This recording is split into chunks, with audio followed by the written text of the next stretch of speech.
Good afternoon, everyone. It is the 20th of September. I'd like to call the Finance and Planning Committee meeting to order. One quick disclaimer statement for communication purposes. Official recordings, videos, or transcriptions of the HSV Property Owners Association committee meetings and/or board meetings will be done by authorized personnel only and can be viewed on the HSV Property Owners Association YouTube channel and explorethevillage.com. Any other recording, video, or transcription of the HSV Property Owners Association committee meetings and/or board meetings is not considered the official record of the Property Owner Association. That said, that business taken care of. First item on the agenda was previous minutes. I had no feedback on the minutes. Tom had a suggestion that I list that a quorum was achieved, but when it shows the people who were there or present, that can confirm it. So I don't know if it's necessary or not. Yeah. That was the only input I received. I think as long as we have some way of demonstrating that we had a quorum, if it's a list of people or words, I'm not really worried. But actually, speaking of that, hopefully you all had a chance to meet Ford last week. Didn't know he wasn't going to be here today. I know Jeff is somewhere. He didn't tell me where, but he's someplace where he can't be reached. A pretty good idea of the 2 or 3 places he might be. And Becky sent an email this morning. It sounds like, unfortunately, she has something with a family emergency she's tending to in North Carolina. So hopefully her mother comes through whatever she's dealing with, as quickly as possible. But we do have 6 of the 9 committee members here, so we certainly have a quorum. So if there were no other adjustments to the minutes, do we have a motion to accept? Motion to approve? Second. All in favor? Aye. Thank you. I had several items on the agenda today. Hopefully we can get through some of them as painlessly as possible. The first one really was a few minutes of logistics discussion. We've got quite a few things coming at us right now, so make sure that we know what we've got coming at us and what the timelines are for that. Then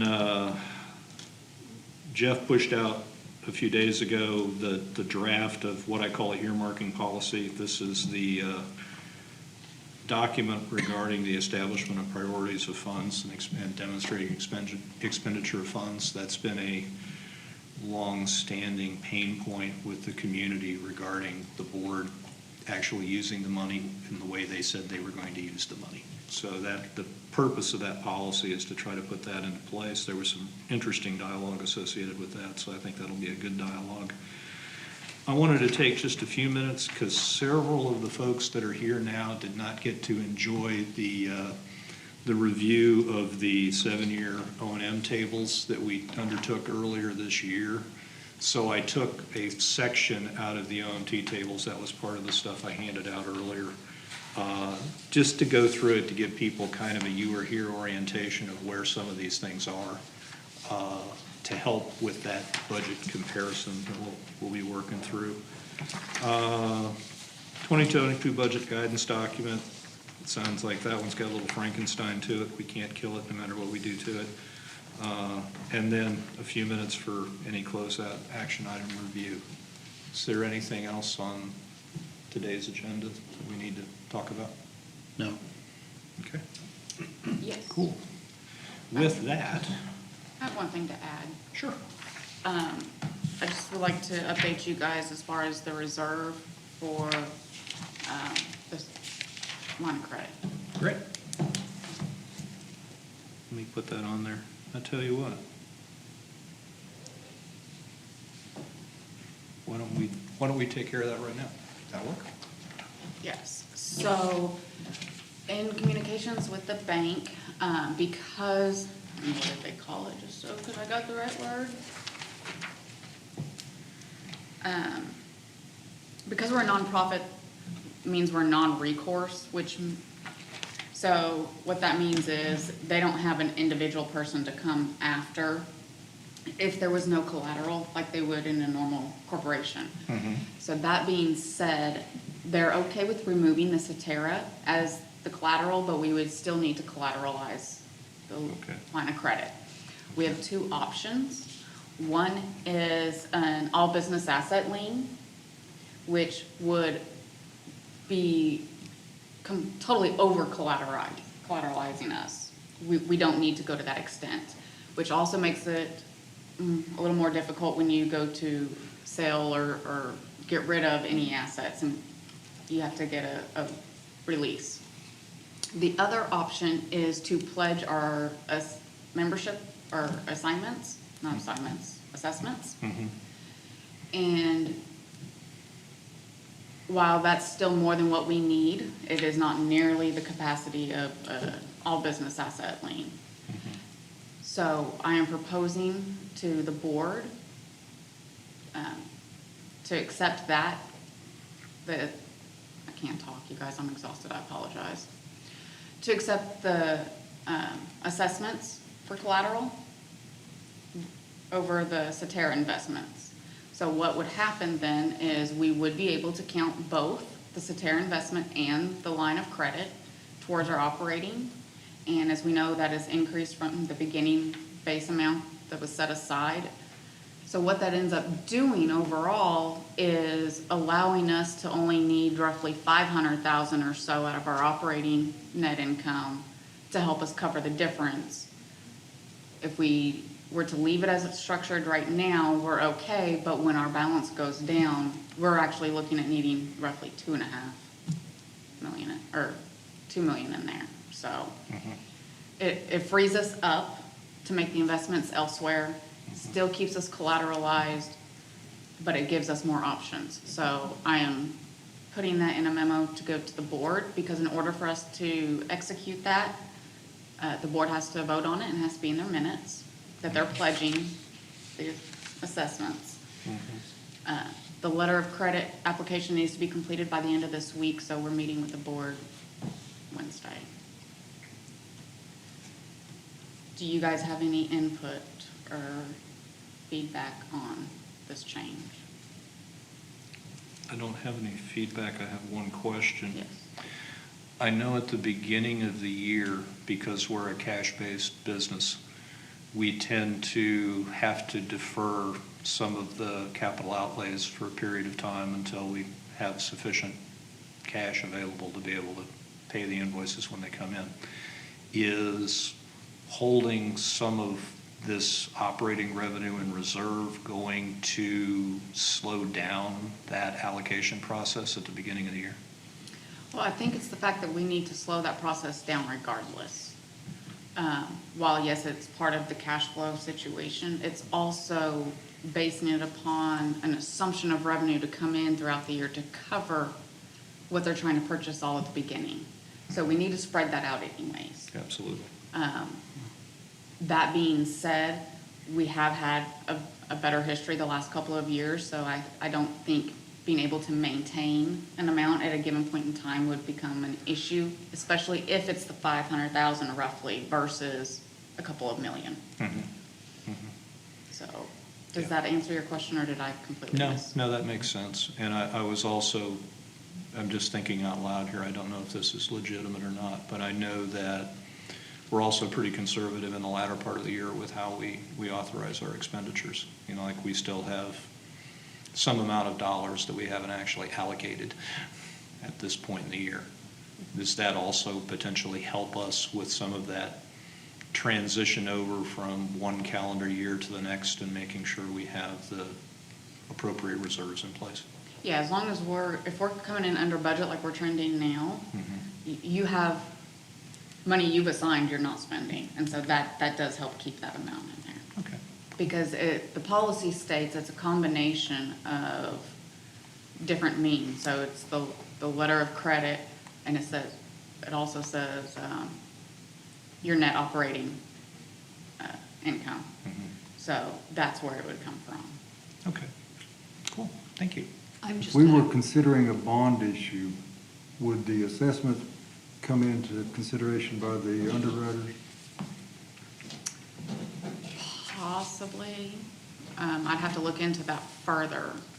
It may be that it's just backed with the utility revenue, not the assessment revenue, because the utility, it'd be a utility bond tied specifically to that part of the organization. So I would think not, but I'd have to double check. I've just got a curiosity question. What are the terms of the line of credit? Is it a percentage over prime? Is there a specified repay period? But that may be a silly question, but it seems to me it'd enter into it. I'd have to go back and look. I couldn't tell you off the top of my head. I think it's 537 basis points over, I don't know if prime is it, but it's one of those Okay. numbers, figures. Yeah. 5 point, yeah. I think right now it's running 5.3%. I have a real basic Okay. question. Oh, go ahead. Wait, no, that's With a fine. minimum of like 4.5%, I think. Which is reasonable. Okay, so this is my real basic question. As long as we don't tap the line of credit, nothing happens. Correct. Okay, if we need $500,000, they will advance us $500,000. But then we are obligated essentially for the next $500,000 of assessments to open up they'll have a bucket and they say you have to put $500,000 in that bucket until you pay us back. How does No, that work? the way that they do it is you still have all your receivables on the books as normal. It was if we were to draw $500,000 on it and we did not pay it back and we went Right. into default, Oh, that's where they would come back and say, okay, now we're gonna withdraw this because you've guaranteed it against it and you've defaulted on your own. As long as we were paying it back however we needed to, however long it took, they're not gonna touch the other I side. mean, there are terms of repayment. When you say paying it back, we draw down 500,000, but there's a specific terms of repayment, which includes the 5% interest. Yeah, like I said, we haven't drawn on it, so I'd have to go Okay. back and Right, right. figure out Okay. exactly how that. Yeah. Okay. There's probably, I would assume there's probably some kind of minimum percentage Yeah, that has that's to be typically paid, the way plus they the run it. accumulated, plus the interest due on it. Okay. Yeah. I have a better understanding of what it means to pledge assessments again. Okay. Not an appropriate analogy, not a legally appropriate analogy, but a little bit like your credit card. Yeah. You know, you put $3,000 on your credit card, and you pay it off $1,000 a month over 3 months, you gotta pay the accumulated interest along with the principal. Okay, thank you, appreciate that, and thank you for the update, that helps. That should allow us to, a little more flexibility in how we invest our money, that's good stuff. And Jonathan with Prime Capital is still interested in talking to us. Which, and as I explained, we'd be able to pull the Cetera amount along with our emergency reserve funds and hopefully maybe do something like for the 30-day CDs or something that would give us a better return. But in the meantime, so we have business analyzed checking. So one of the other things I'm doing is right now our 2 reserves that have been in place for several years were switched to money market accounts 2 years ago or so.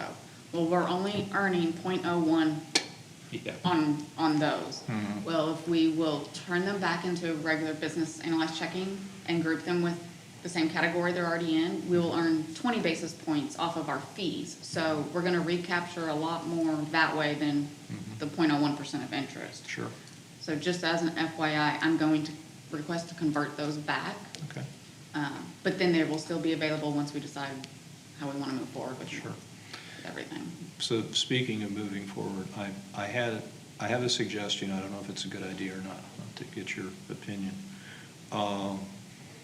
This strikes me as a place where the dialogue with the investment folks who potentially want to talk to us and the evaluation of their proposals is probably a dialogue best held with folks who have a little more financial acumen. You know, I was actually going to recommend that we perhaps form a small subcommittee out of this committee to go look into that. Obviously yourself, I was thinking Carl, and I was thinking Ford as the members of that, because you folks have that kind of hardcore expertise.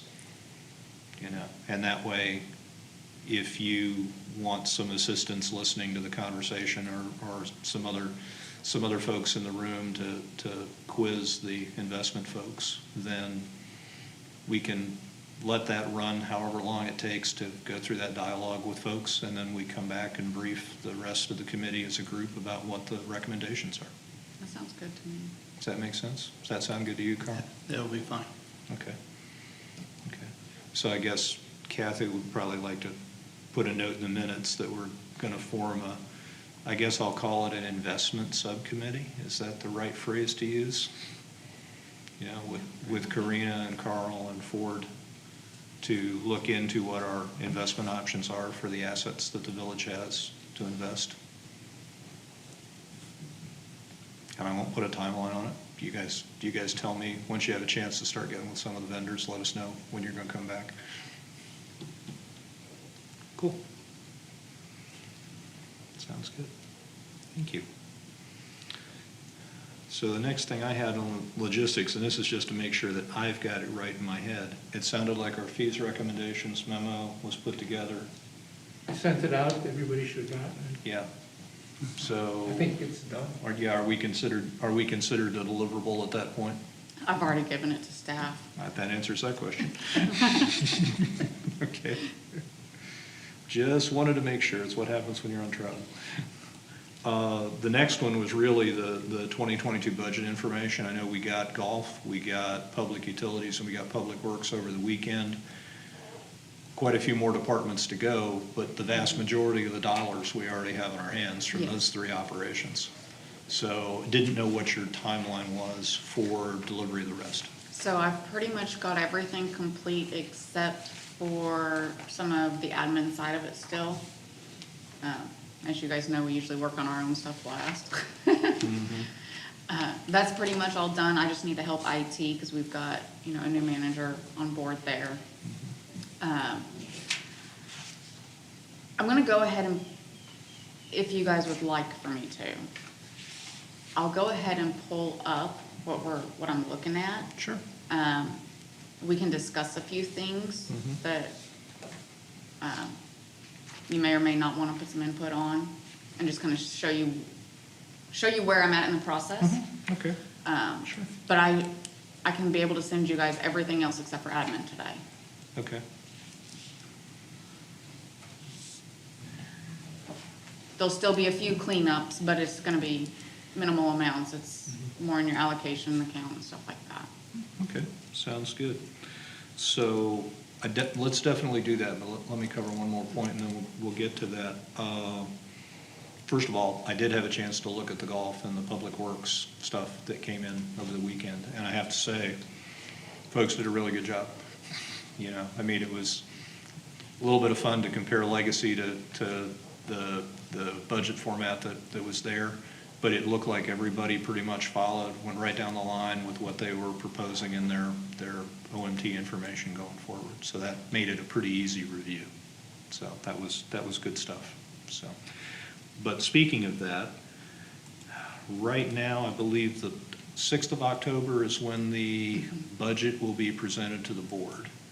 And I think as Tom pointed out last week, we have a meeting this coming Wednesday. I think we have a meeting the following Monday, and I can't remember if we're scheduled for the following Wednesday or not. So I think in order for us to be able to get through this and be able to meet the timelines, it sounds like we definitely need to meet Wednesday. We'll have a good chunk of the budget information by then, and probably Monday, Wednesday the following week. At that point, we probably the following Monday, first Monday in October, I think that would be, that probably puts us in a position where we're pretty much wrapping up whatever feedback we have to Karina and the staff, and we need to be working on whatever it is that we're going to say to the board in conjunction with the budget review. Does that make sense? Totally. 22 and 29 are probably okay for me. Okay. The 4th might be a bit of a challenge for me. Is that right? You know how that goes. Yeah. So, yeah, so I think And I'll be the gone just 22nd. for GPs, but that's. I'm sorry, It's Ken? minimal, but I'm gone that entire week. Okay, My the- apologies. The if week of the that's- 29th? Yes, we Okay. leave the 28th. Okay, well, Yeah, that's what I meant, 20. if I'm off on you can get to as much as you can get to with whatever feedback you have, Kathy, before that, we'll certainly take that commentary, and I'll try hard not to inundate you with my feedback as in the past. that's all right. 29th, and what is Sorry, 27, 29. 27th? It should be okay. 29th? It's the 4th that I will struggle with. Okay. Okay. So I would say we really need to focus on the 22nd, 27th, and the 29th, and trying to make sure we get through the budget review as expeditiously as possible. And then on October the 4th, any final cleanup, and then we'll have to have a little conversation amongst ourselves about what we're gonna say in the meeting on the 6th. Okay, cool. At that point, I'm gonna get out of the way and let you present. Well, and I don't know, there's so many pieces to this puzzle. Okay, so if you guys have ever talked to me for more than 5 minutes, you know I bounce around like a darn raccoon in a cage. So I apologize ahead of time. Let's see.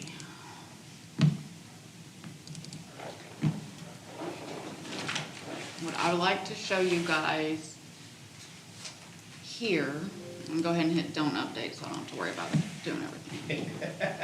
Make sure we don't edit anything in your files that you want us to. Okay, so here is the roll-up. I'll go in a second into the details and I'll forward all that out to you guys all. But, so recreation, and I'm just gonna highlight here, budget to budget, because capital is where your big stuff is, okay? They have gone down on capital, they've gone down on head count. So not a whole lot going on, about $500,000 savings there. Golf over here, we've got about what are we looking at, a 1.6 million increase on budget. That is, a big part of it is the capital. Operating expenses, we are trying to get, as you guys noticed, like the fertilizer and stuff at the golf courses, we're trying to get back to where we used to be, as far as maintenance and upkeep that goes there. So those are your two big drivers there.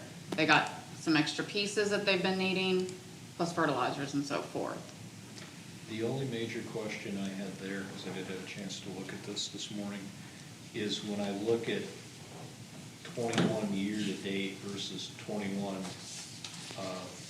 forecast, and then I contrast that, and I'm looking at compensation, and I look at that versus the 22 budget, it looks like we've had quite a few staffing shortfalls in the golf department. Yes. Judging from the compensation. Yes.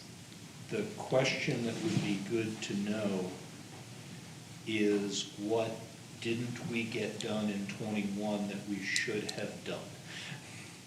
You know, because what I'm wondering, and at this point it's more of a curiosity thought than anything else, we ran significantly thinner on staff in 21 than we ran the previous couple of years. It doesn't look from the outside like anything hit the floor. You know, the golf courses were still maintained, they were still in good condition, the carts seemed to be functional. We didn't have courses closed because we didn't have staffing available, any of those sorts of things. So my question really is, where is the right staffing level for the golf department? If we're running, and it looks like we're running a significant number of people down right now, not 3 or 4, it looks like probably 20 or 30. You know, where's the right staffing level for golf? Well, let me get into that. They can be very much more articulate with it because they live it every day, but they're totally worn out. Remember, they pulled a rabbit out of the hat with what they did this year. the staffing level varied at different golf courses from time to time. It wasn't, they were 4 down at Magellan all year, or they, and there was a ton of roving, blackouts, if you will, with staff. In my experience in the golf department, they are very lean to begin with. Compare Granada with Diamante, for example. They've got 9 full-time people, where Diamante's got 17. So, and they think they're short at 17. 9 seems to be the right number over there, because it's a bigger golf course. Now Cortez is gonna have 1 or 2 less, because it's a smaller golf course. But I think I would want Tom to give you the articulation about the staffing, because they lived it every day and they know what they need. Okay. I'm talking to you from experience level. Oh, yeah, and that's not unexpected. Like I said, I'm just wondering aloud where the right staffing level is. I don't disagree that the staffing level you probably got today is maybe a little bit light for what you need to be able to get it done, but I'm not sure where the right. Well, you know, I mean, you don't do the bunkers as much as you did before. With that, you can't get around to them. You may skip mowing the greens one day that you did before. It's the experience level for the consumer, the experience that day. They didn't mow the greens that day. It's not as good today, depending on the level of play you are. A better golfer's gonna notice where another golfer might not. Yeah. But let them articulate it for you, but that's basically it in a nutshell. Okay. Here's my question on compensation. What y'all just talked about makes perfect sense between the 21 forecast and what you're budgeting for 22. But between the 22 budget and the 21 budget, with no head count increases, it still is seems to me like a pretty big change. I know there's, up to 4.5% on increases, but how does that change that much when your staffing level stays the same? Well, you've got the 4.5% on your head count, so that's Right. your base pay, but then all of your taxes and all of that stuff increases as well to coincide with it. But when I just look at salaries, it's still just 8%. I mean, it's 8% on salaries.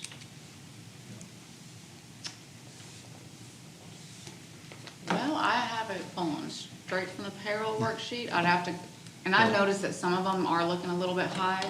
Yeah. Most of them is because there was a change in head count, so, Yeah. I could justify it that way. Yeah, it was this one that, We'll take another look at it. Oh, well, part of your other thing is the 21 budget. We tried to trim that up as much as possible. And we probably could have possibly, I could have possibly stubbed myself in the foot if it had played out any different. Because I have went through and I looked at everybody that participated in our insurance plan and everything else. And I adjusted it down to get to the truest number possible. That wasn't the safest thing to do though, because if I don't participate in insurance, but I leave and my replacement does, I didn't budget for it. Yeah. So that is a big part of why you're gonna see the increases across compensation.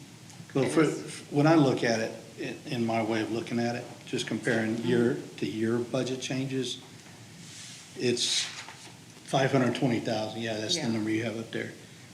But just payroll between full-time and part-time is over 600,000, and you're actually budgeting less for benefits or like medical.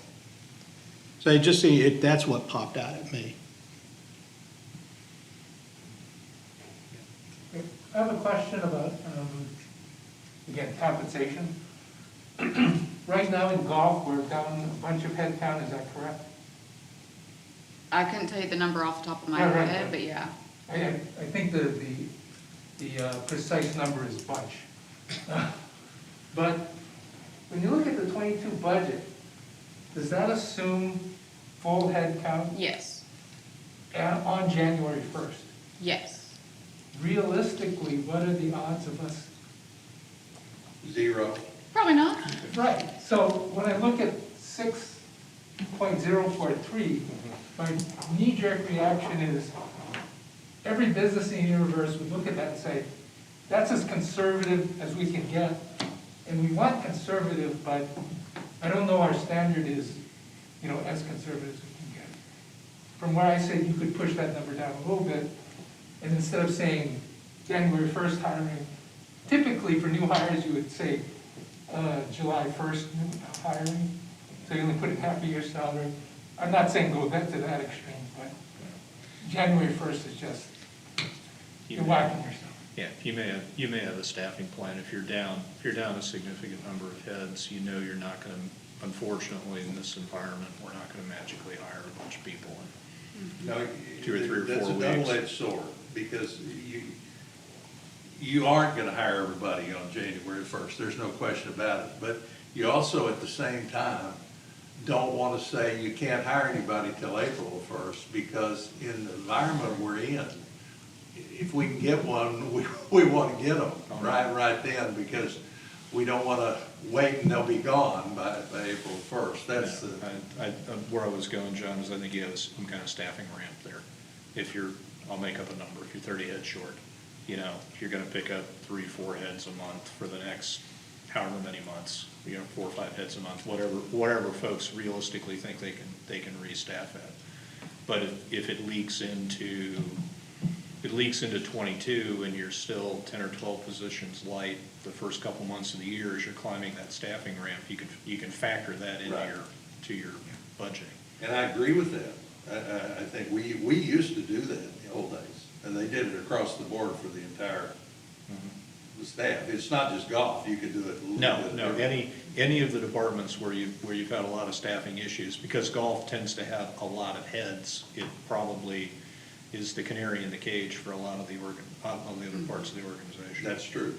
Yeah, because most of your other departments that are down in staff, they're gonna want to try to fill it as quickly as possible, which means this year even, not waiting till next year, so. Yeah. And if you're only, a lot of these departments, if you're down in staff, it's only 2 or 3 heads. In the golf department, you could be down 25 or 30 heads very easily. And we given agree with size. what you're saying, both of you. Yeah. Well, and one of the other changes that we made for this year is all of our part-time people, we took an average of what they've actually worked in 2021. And that is what we applied. So instead of a standard 10,080 hours for part-time, as what was done in the 21 budget for most part-time positions, it's like 546 hours is the average. Okay. That was applied now. Okay, cool. That's Okay, good. can I restate what I just heard? Now, when I look at that part-time line, it says 98. If I were to convert that to full-time equivalents, you're saying it's about 1/4 of the head? Okay. Okay. So I had 2 other observations here. One is probably not part of the budget conversation, but it's probably a good thing to get a briefing on at a convenient point in time. And that's the spending plan for the golf reserves.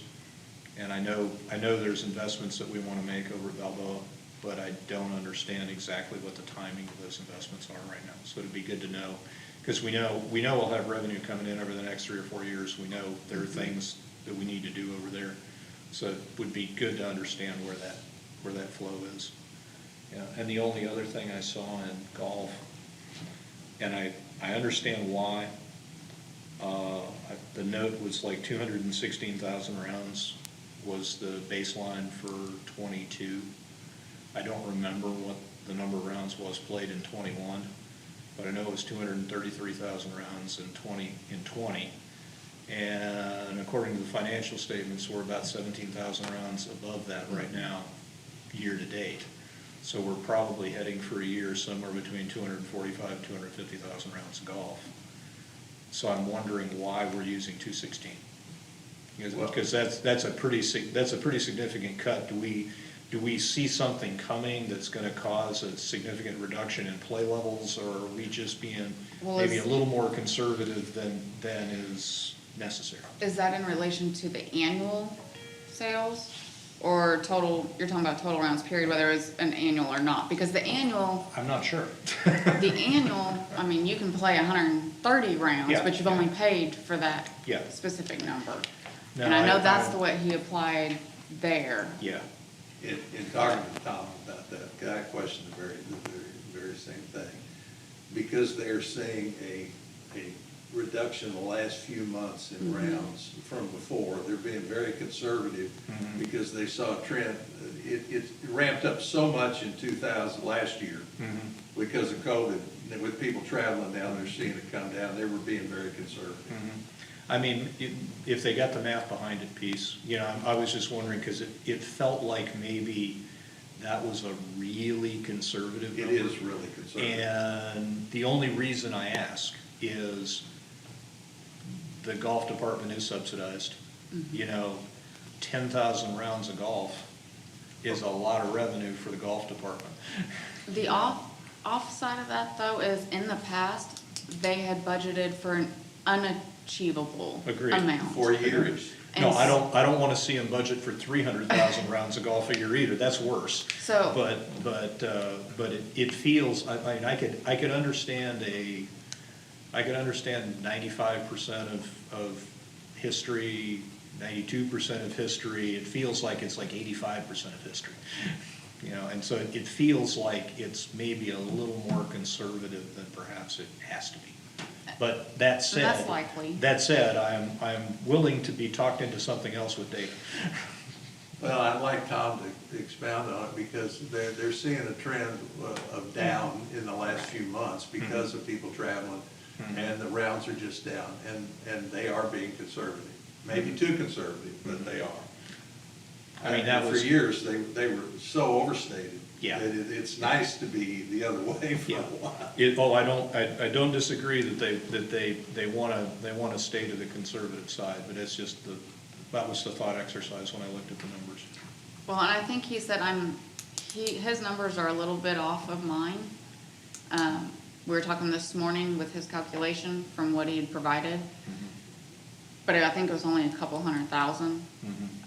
I think he's at like 200,000. So I've still got to go double check with him. Okay, But his number was higher than mine for revenue. okay, so maybe he's using a few more rounds than. we Yeah, thought. Okay, so. cool. That was all I had in there, but that was, since I had a chance to look at that one this morning.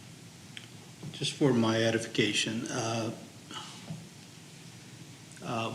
there was a line in there, gain on sale or loss of asset. It's 360,000 in the plan. You're forecasting or year-to-date's 187, or half that number. Is the other half gonna come in or not? It's from two different departments. It's the golf carts that they trade in. Which piece were you looking at?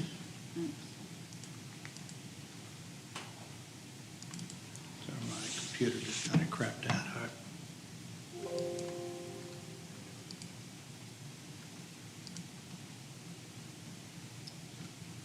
I don't remember which.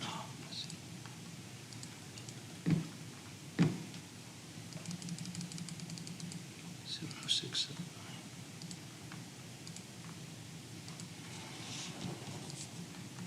Well, thought I'd find it. It glares out at you, bear with me. Oh, it's two good, it's two cart fleets, it's Yeah. DeSoto and Balboa, I think. No, not Balboa, Granada. One- It's two cart fleets. Oh, okay, there's one of them, 187.5. And that's for the budget of this year, and yes, it's been being pushed out, and our expected time now is October. And the reason it's pushed out is the carts have been on order since April. They're supposed to be shipped in April, they pushed it out now to October. This was the last of the Yeah. new carts in the legacy Yeah. lease arrangement, yes, This is our last equity leaving. yeah. And there's the other. I did have a sidebar question for you when this is over, if you have a few minutes. So I will actually Remind me need of to something. update and put that in there, I missed that part. Okay, cool. It'll just help, Yeah. especially over a year-over-year comparison. And we said the other one was Balboa. No, I think it's Granada. Is it Balboa? It's Balboa.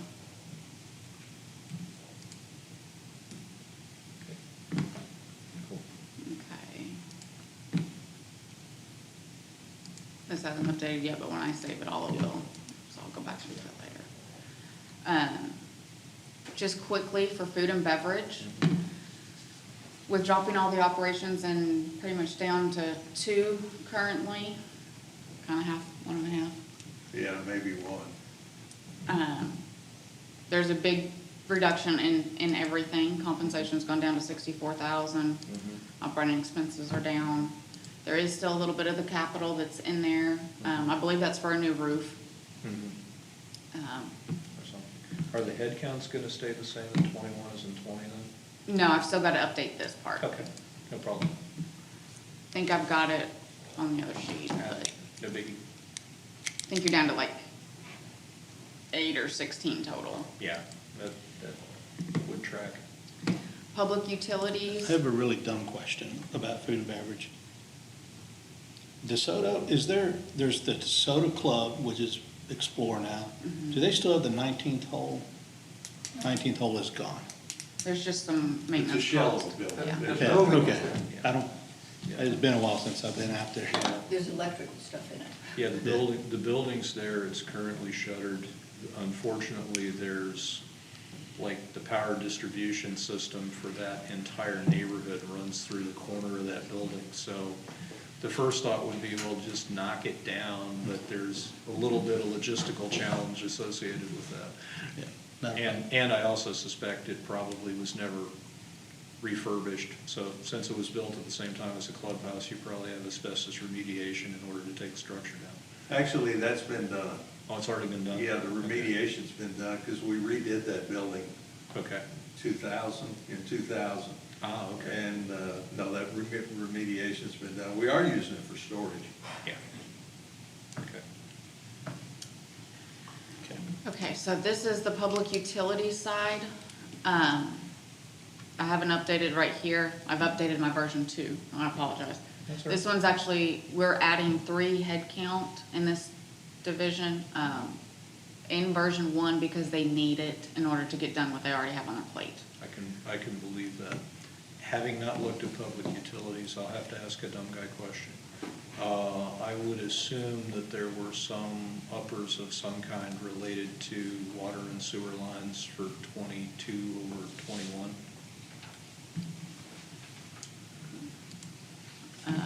Well, here, let's just hold this up. This will be easiest. Bear with me.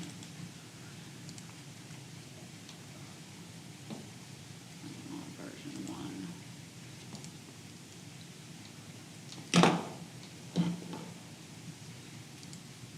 And I know the materials are relatively small dollar in all of this. It's a few $1,000s or something like that. While she's looking, I just want to say that she's done a remarkable job pulling all this together. Oh, I understand. Single-handedly. Yeah, well, yeah, pretty much. Mhm. Yeah.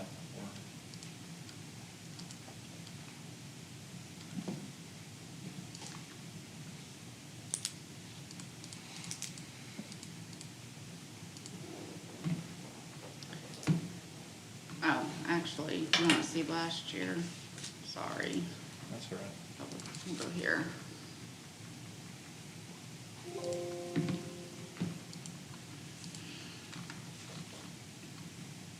You've been through this a few times. Yeah. All right, so, and you're talking about the water lines.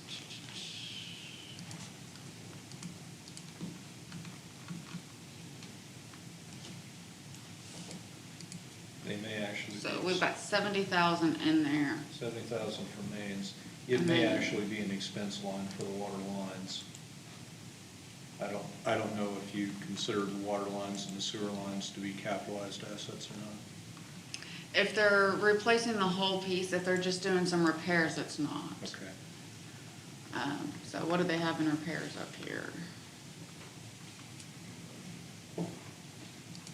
It's minimal, Okay. or 40,000. And in 21, we only had 25. Okay. So that's we'll- gone up a little bit. Okay. July, it's getting older by more Yeah. parts. Yeah. So if we look at what we had 70 now, last year, Yeah, the mains are big diameter pipes, so that makes sense. water extension would be 50, so they've gone up 20,000 there. Well, that was just water extension, so that was, well, you got 60,000 for Oh, replace here's water water lines, extension. number one up there, row 53. Yeah, so those are the same, Okay, service and service. okay. So that's just an actual water main, and I think he said that would only cover one, I think. Yeah, replace a water main. Yeah, that's probably a couple of miles of a large diameter pipe or something like that. Yeah. Yeah. So is that gonna be something that we do in, not fair question. I'm asking questions I shouldn't ask, never mind. We'll get with the water guys. Well, I mean, Ask what- them those questions. You asking in-house, is that work in-house? Yeah, I was wondering if it was in-house or Yeah, contracted. they do Okay. everything. This would be in-house. Okay. And the only reason I asked the question is, yeah, we certainly need to make sure the utilities guys have the budget they need to be able to get the materials that they need to do. And the question really becomes, what does that budget line translate to in terms of thousands of feet, or whatever that might be? But then the other part of it is, and adding 3 people kind of makes sense, because the other part of it is not only having the pipe, but if the pipe's sitting in the yard and the guys don't have time to go out and put it in the ground, Yeah. that's part B of that problem. So, just while we're in here then, you can see we had 100,000 budgeted in '21 for the water department. We have 350,000 this year, or for '22. 250 of that is your sodium chloride, some pump house and some filter, Yeah. and then, one of the vehicles that they need replaced. It's in high need. I would hope, and maybe it's more of a hope than anything else, but I would hope getting rid of that liquid chlorine system would put us in a better position from a insurance perspective in '23 and on. I have no idea what that translates to. Certainly a reduced risk. If they've assessed that risk, for us to be being billed for it already. Yeah. Yeah, well, that's what I'm hoping for, is we go back to the insurance agent in '23 and said, oh, by the way, this thing that keeps you awake at night is no longer there. Hopefully we get a better deal. Yeah, so we'll see how that'll Yeah, all go. famous last words. Just a silly question time. What's the difference between PU 30 and PU 60? So they have 2 wastewater treatment plants. And so what we were trying to do, even though it's all the same revenue, is break it out so we can see how much each plant is actually costing us. And is one running more efficiently than the other? Good idea. So, Okay, so that's the purpose of that. cool. PU 30, I'll just go ahead and scroll on over here. I think that's the first year you've done that? Done what? I mean, I think when you look at PU 60, there's, Yes, it's always been in 30 combined, so this is the first year it'll be broken out. Okay, cool. I want to say that this is a piece of equipment. I don't remember exactly what it is. I'll have to go back and look it up. But they've got, it's 22 years old, exceeding Yeah. the life. Some of the wastewater treatment SCADA improvements. So some of these are smaller. There's the new clarifiers to go in for the overflow, and some engineering fees for trying to get on track with what we need to do. Okay. So that's a big difference from what was budgeted in '21. Yeah, well, there's some logic and reason to that, so that makes sense. Boy, that is a big difference, though. Yes. Yeah. Okay. So then PU 35, which is your wastewater line maintenance. Here, let me see if I can freeze this, make it easier to see.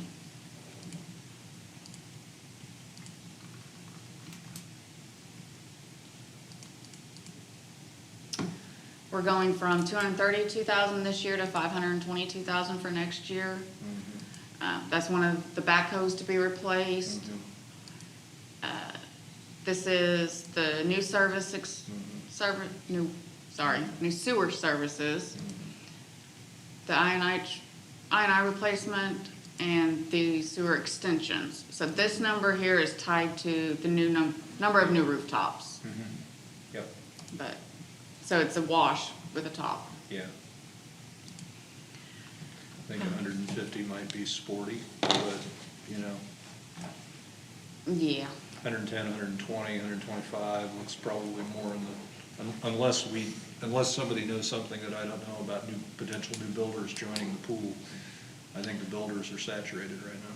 Well, I think part of that projection was because we had projected 125 for the current year, and they've been pretty on track with meeting it and figure they'll exceed it, and that's why they've increased for next year. I hope so. You know, I think the demand's there, I'm just not sure the subcontractor base is there. Yeah. That's the caveat. Yeah. Well, quick question, it's probably more of just a process question and being new. Going back to PU 35, the capital is budgeted this year at 232. We've only spent 52. So it's about 180,000 left to spend. If you don't spend that this year, and I know Gary doesn't like this word, but does the 180,000 get rolled over into the 2022 plan? Or is my thinking wrong about that? So what I'm gonna need to do, and we were talking about that this morning, is I have proposed in the forecast that everything is gonna be completed as far as capital. And as you know, we know that's not actually gonna be the case. So I'm gonna have to go down the list with everybody and see what they really don't think they're gonna be able to start, and go ahead and put it into the budget for next year. But in this grand scheme of this, because I've projected for all of it, and everything has to roll over to feed for 2022 anyways, it's captured, whether it's here or there. So my net should not change at the end of it all. Okay. Okay, I got you. I have a question in that vein, but I'll wait until you guys get here. It's not your question. Not a financial question, it's a performance question. Okay, so then PU 40 is the construction side of it all. These panes. So we've gone up about 200, a little less, 150,000 here. There's the lift station, the lift station pump replacement that needs to be done. They're trying to get them all on the same ones, and then have one spare that would service all three plants, so. That's good. This is in relation to the 150 new homes, so that's all depending. Some more lift station pump replacements. And so it's pretty much in line with what we saw last year. You can see here is the breakout last year, Yeah. so. Yeah, and I suspect when we look at it, it's gonna track pretty closely to what they had in their O&M table for 22. Can you keep going up into the operations line? I thought somewhere along the line, there were some really big pump numbers. The line 37, maybe, is what he may be referring to. Yeah. So, yeah, those were two pretty big increases, I think. 74 going to 290, and 81 going to 180. Yes, So so, those were big numbers, other than big numbers. well, and if you look back here, it used to be a lot bigger. And this is one of those items that they've gone back and forth between maintenance and capital. These are, if you look down here, back into the capital, a lot of these were actually some smaller items that would make up some of that stuff. The other piece of this equation is if it's new, it's capital. If it's existing, that's where we're putting it to repairs and maintenance. They're going out and replacing just a single pump. They may buy a large quantity to have on hand. Sure. But So that's where it's moved up into maintenance and, Right, yeah. and out of Hopefully get- capital. Hopefully get best pricing by buying in quantity, kind of things. So, and it sounds like this is one of those cases where we install the pump, we maintain the pump, the grinder, the simplex grinders and all of that sort of thing. So if somebody has a pump that's been in the ground for 25 or 30 years, it might be failing. Yes. And we're getting calls, so it sounds like at some point in time, there's probably some opportunity to get some historical data on failure rates and be able to project that going forward. Not a big deal for today's budgeting question, but a projection question down the line. P 50 is the bond, so not much change there. PU 60, as I said, it's just the breakout from with PU 30. So overall, there's not much of a difference. This one does have the one new employee, and I believe it's PU 25 that has the other two new employees. Okay. And there's no capital here. So all that being said, when you look at the roll-up, this is everything that was left over from prior years because utilities is supposed to be self-contained, okay?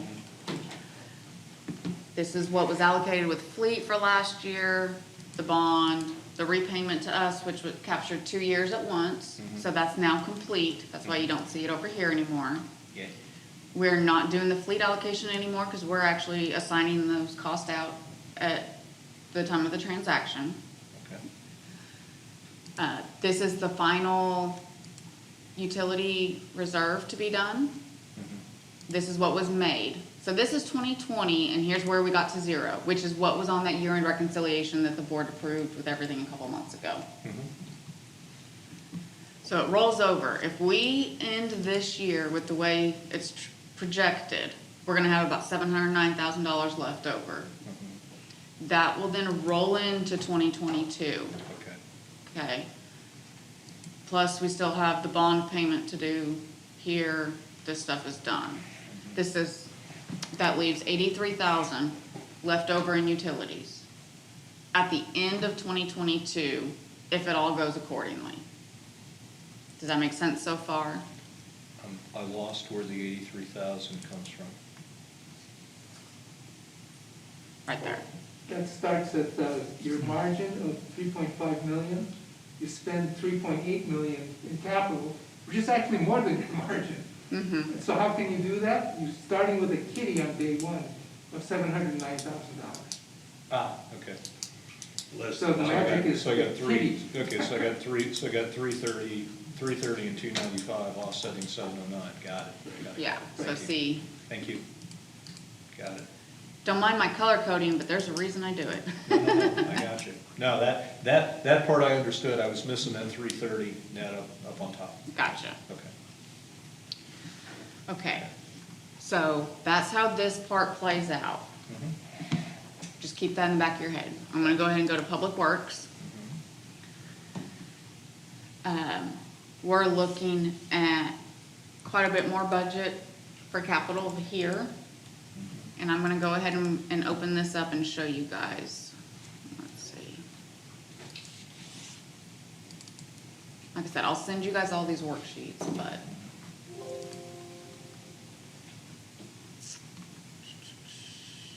Because our biggest changes.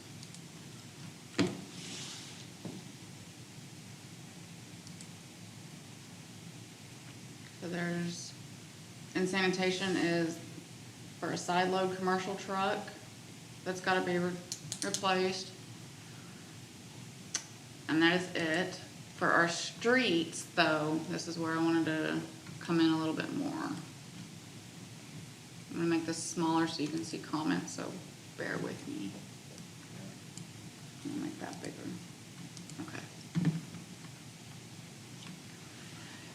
With the year end that was done for 2020, and the board approved the 4 specific projects or amounts to go towards items, okay?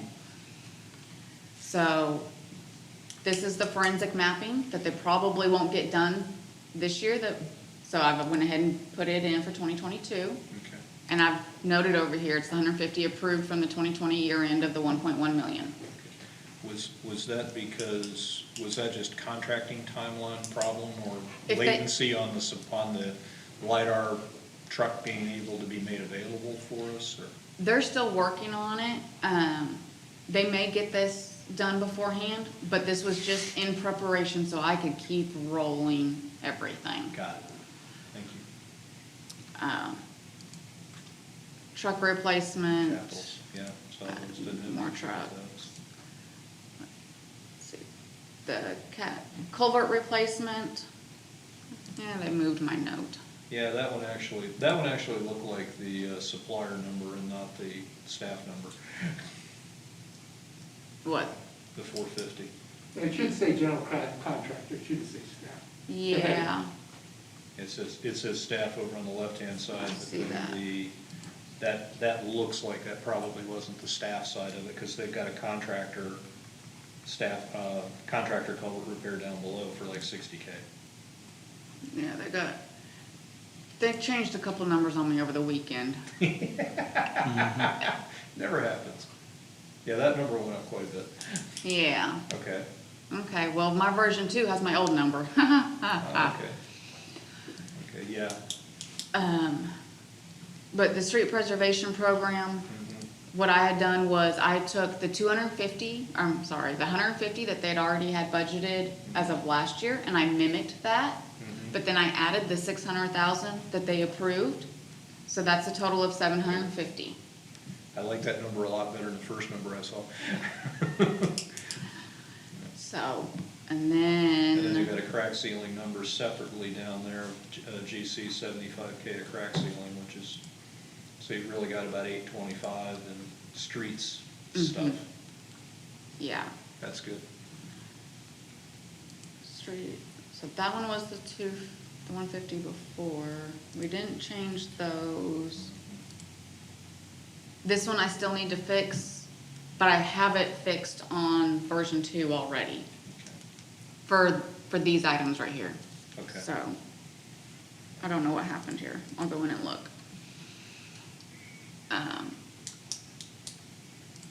And most of my questions in here are Bathroom. really more to what do the various line items translate to? You know, like the line 85, the culvert replacement. At least last year's history was $50,000 a contracted culvert, you know, so I don't know what our current history is. That 450 implies 9 culverts. And that's what I asked contracted. them to get me this morning. Yeah. Was projected how many we could be able to accomplish based upon their priority ranking and how much each one is. Yeah, and then just kind of all the way down the line with that, like the streets program, if I got 750 for streets, cool, what does that translate to? Signs, if I remember right, it was $200 a sign, so that's like 300 road signs a year. You know, whatever those metrics translate to. So hopefully we'll have all of that here shortly. We can get it in the Q&A if not, you know, I mean, it's not, to my mind, it's not essential from a budgeting standpoint, but it's just good data to have to be able to understand and status and track progress over time. Absolutely. Next I get year. it. You know, Yeah. how are we doing on the various commitments that the staff's made? In talking to Jason this morning, he said that we're repairing everything up to 36 inches in-house. And he said that ran about $30,000. I think he said $20,000 for the larger ones. 30, he said 30, for the 36, anyway. So we're digging, if we have to, do we have the expertise to sleeve a culvert internally? No, Okay. this was digging. So these would is be dig up and replace. So as long as we can handle up to 36 inches in diameter, and I'm sure there's a depth function in there, because however big a piece of equipment we have to get deep enough. Right. Well, actually, we're getting better at that too, and he's found some people that can do it, so. And as far as the sleeving goes, in the future, we'll probably be able to do some of that in-house, but right now we can't.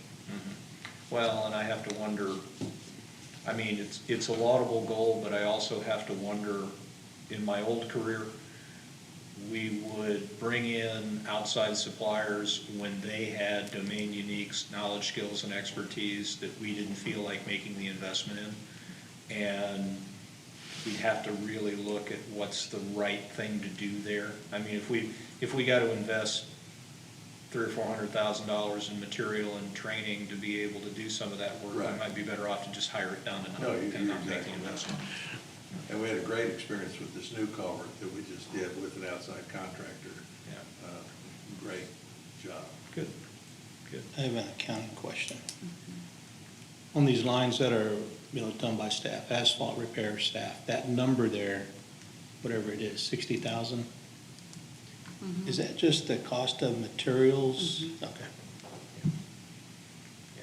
So I know Jason was really short, street department was really short people for a while. I noticed earlier in there, it looked like, the implication was that they had 2 full crews up and running in the street department, but I wasn't sure if that was true or not. I today. believe they're only down a few people right now. It has been more of an issue in the past, and, which is when we pulled in subcontract, or, staffing to help, or from other departments. Okay.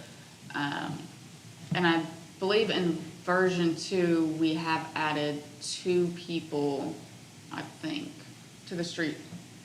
That makes sense. Eight. They were, I know they were wanting to 8 add. people. They were wanting to add another street crew, which is like a 4-man crew. Yeah, I think 2 And then I knew- crews, because and then I knew the they were mowing crew short. moved, so I think it's 8 Okay, in version 2. I did not include them in version 1. well, I think they, Yeah, in version 1, there is a 1 foreman crew.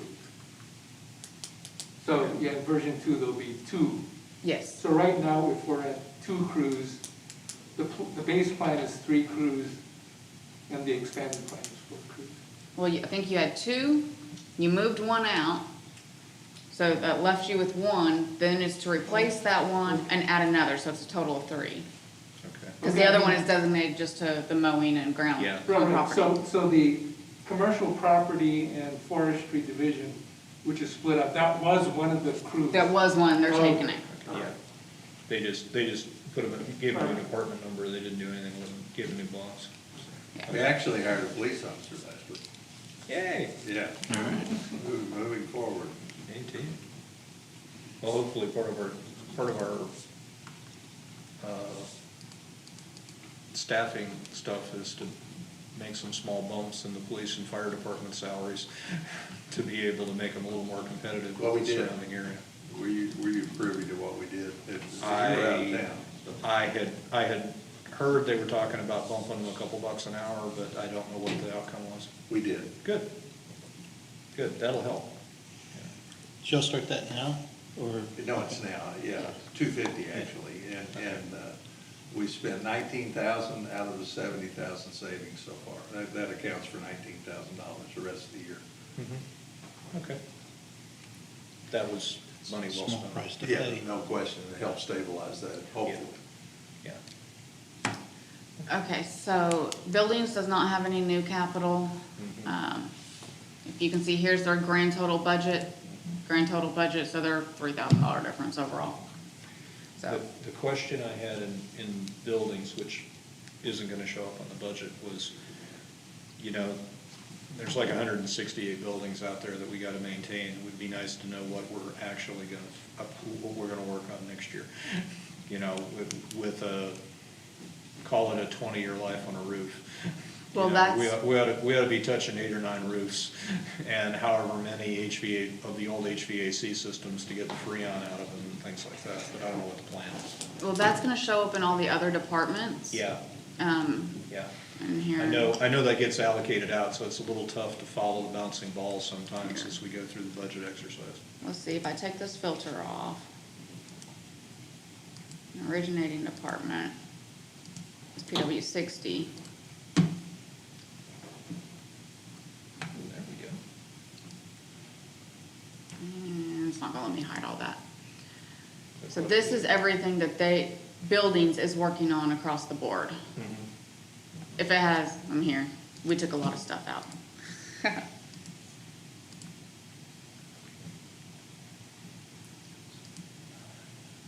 And so he's put the shape it's all in and all that. So you'll, like I said, you'll see this in each. Yeah, I've seen those in some, One in of the these. golf department, I saw those notes, yeah. So it looks like they're gonna work on about 15 or so roofs this year. Looks like it's mostly roofs. For the most part, yeah. We do have the amount for the AC replacements, which is, as it happens, which is sitting in repairs and maintenance at the moment in his budget. Okay. I mean, Okay, so your plan for the legacy Freon units is basically to have a budget line out there and replace as they fail? yeah, Okay. and so you can see that right here. Got it. Okay. Thank you. And then as those occur, we'll reallocate it to the respective department, Sure, along with the budget that goes with it. sure. Okay, So, thank you. fleet, Yeah, fleet's another one of those that's kind of hard to follow. yeah, and it'll be the same situation. But they've also got, they're needing a vehicle lift over there so that they can actually work on some of their stuff. Vehicle maintenance. Yes. And they've got in here for, some extra storage room, because they don't have anywhere to put all of their stuff as, right at the moment. And then there's AC in one bay, so, Yeah, I don't imagine working on a truck in August in a open air bay is a whole lot of fun around here. yeah, probably not. So then in forestry, they've got the spillway rehab, and then the office out at the quarry, the trailer that they've moved out there. They would like to be able to finish it, and then that be their station. Okay, Version 2, I did put this back in. okay, It's one of the items that is gonna be probably in the auction this year. So what we are planning to do is if we're selling something and it's replacement stuff, we were gonna try to allocate those funds to help offset the cost of the new equipment, okay. so. Cool. So it's in there as 18 for version 2, but hopefully it'll actually net out less, even though we still book 18. Okay. We've got a very extensive list for this auction. It could do real well. We'll see. Okay. Lakes, they're less than last year. They've got some buoys that are falling apart they need to do, and then the motor for the pontoon boat. Okay.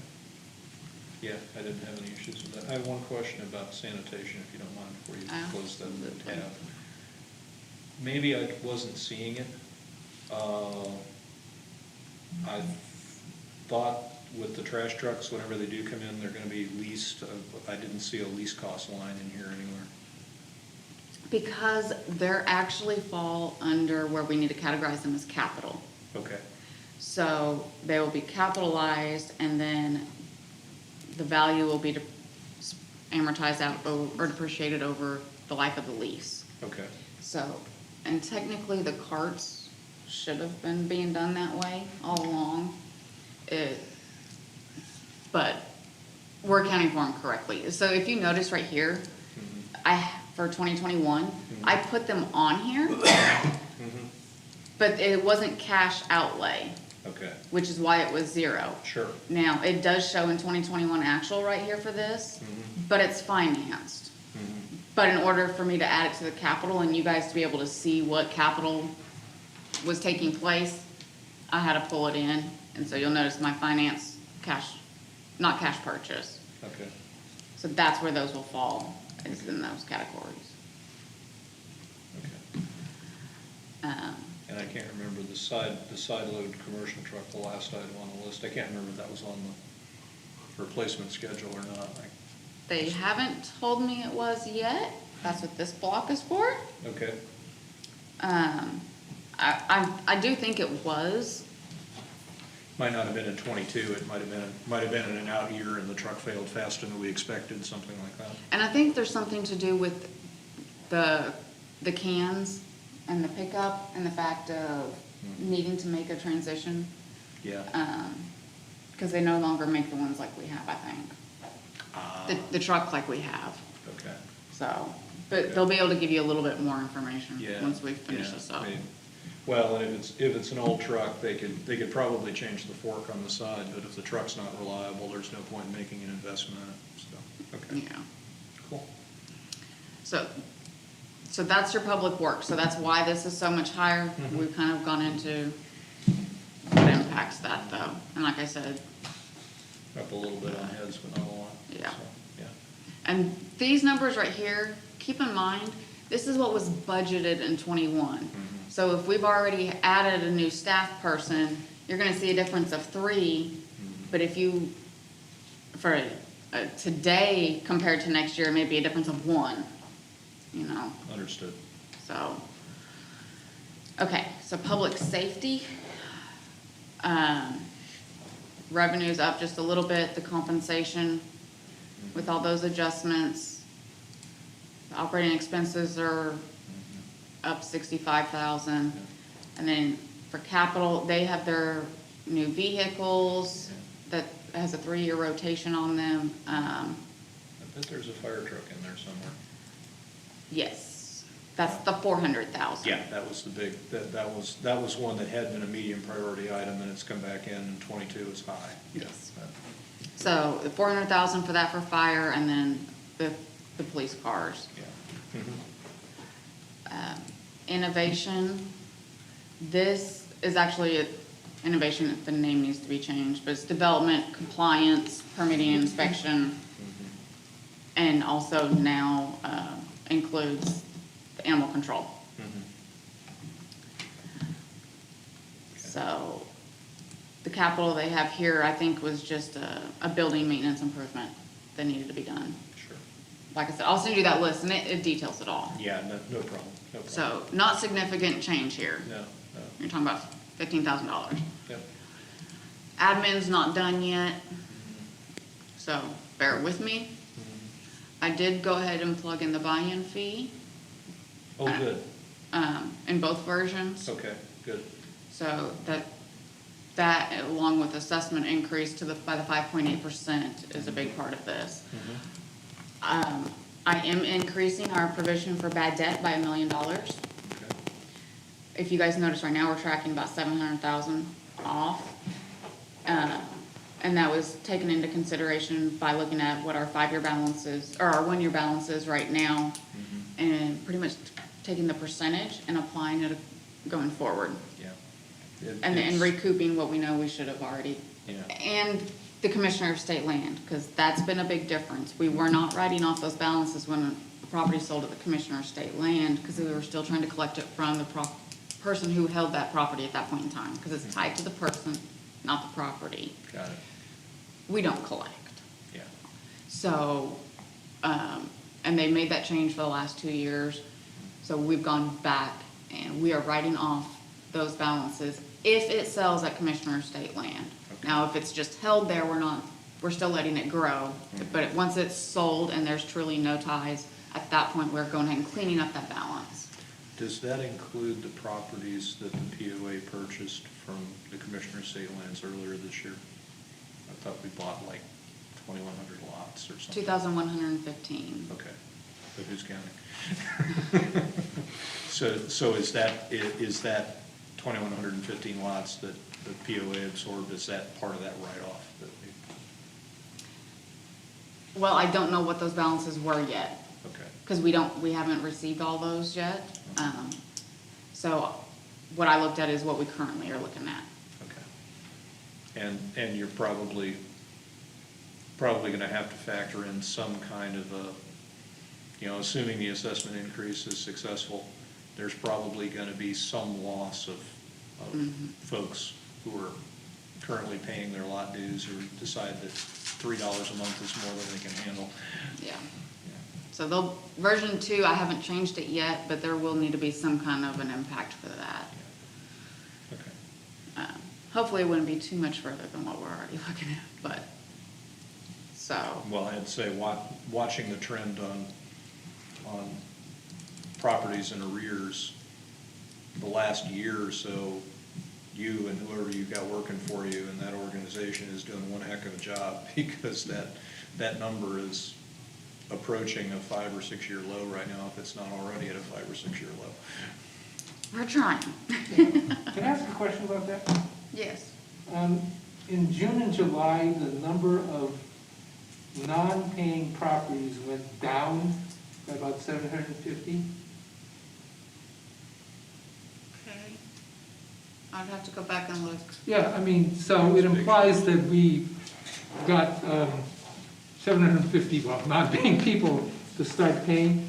It was kind of a really surprising number. Do you have any info on that, or? Well, part of that is, like I said, you gotta realize a balance is tied to a property owner. So if I own the lot Right. and I'm not paying, I'm considered delinquent. Mhm. But the moment I sell that lot to you, you're automatically back in good standing. So it may not be that I paid it, Okay, it's not in my name anymore. all right, so you're. But it becomes a performing asset again.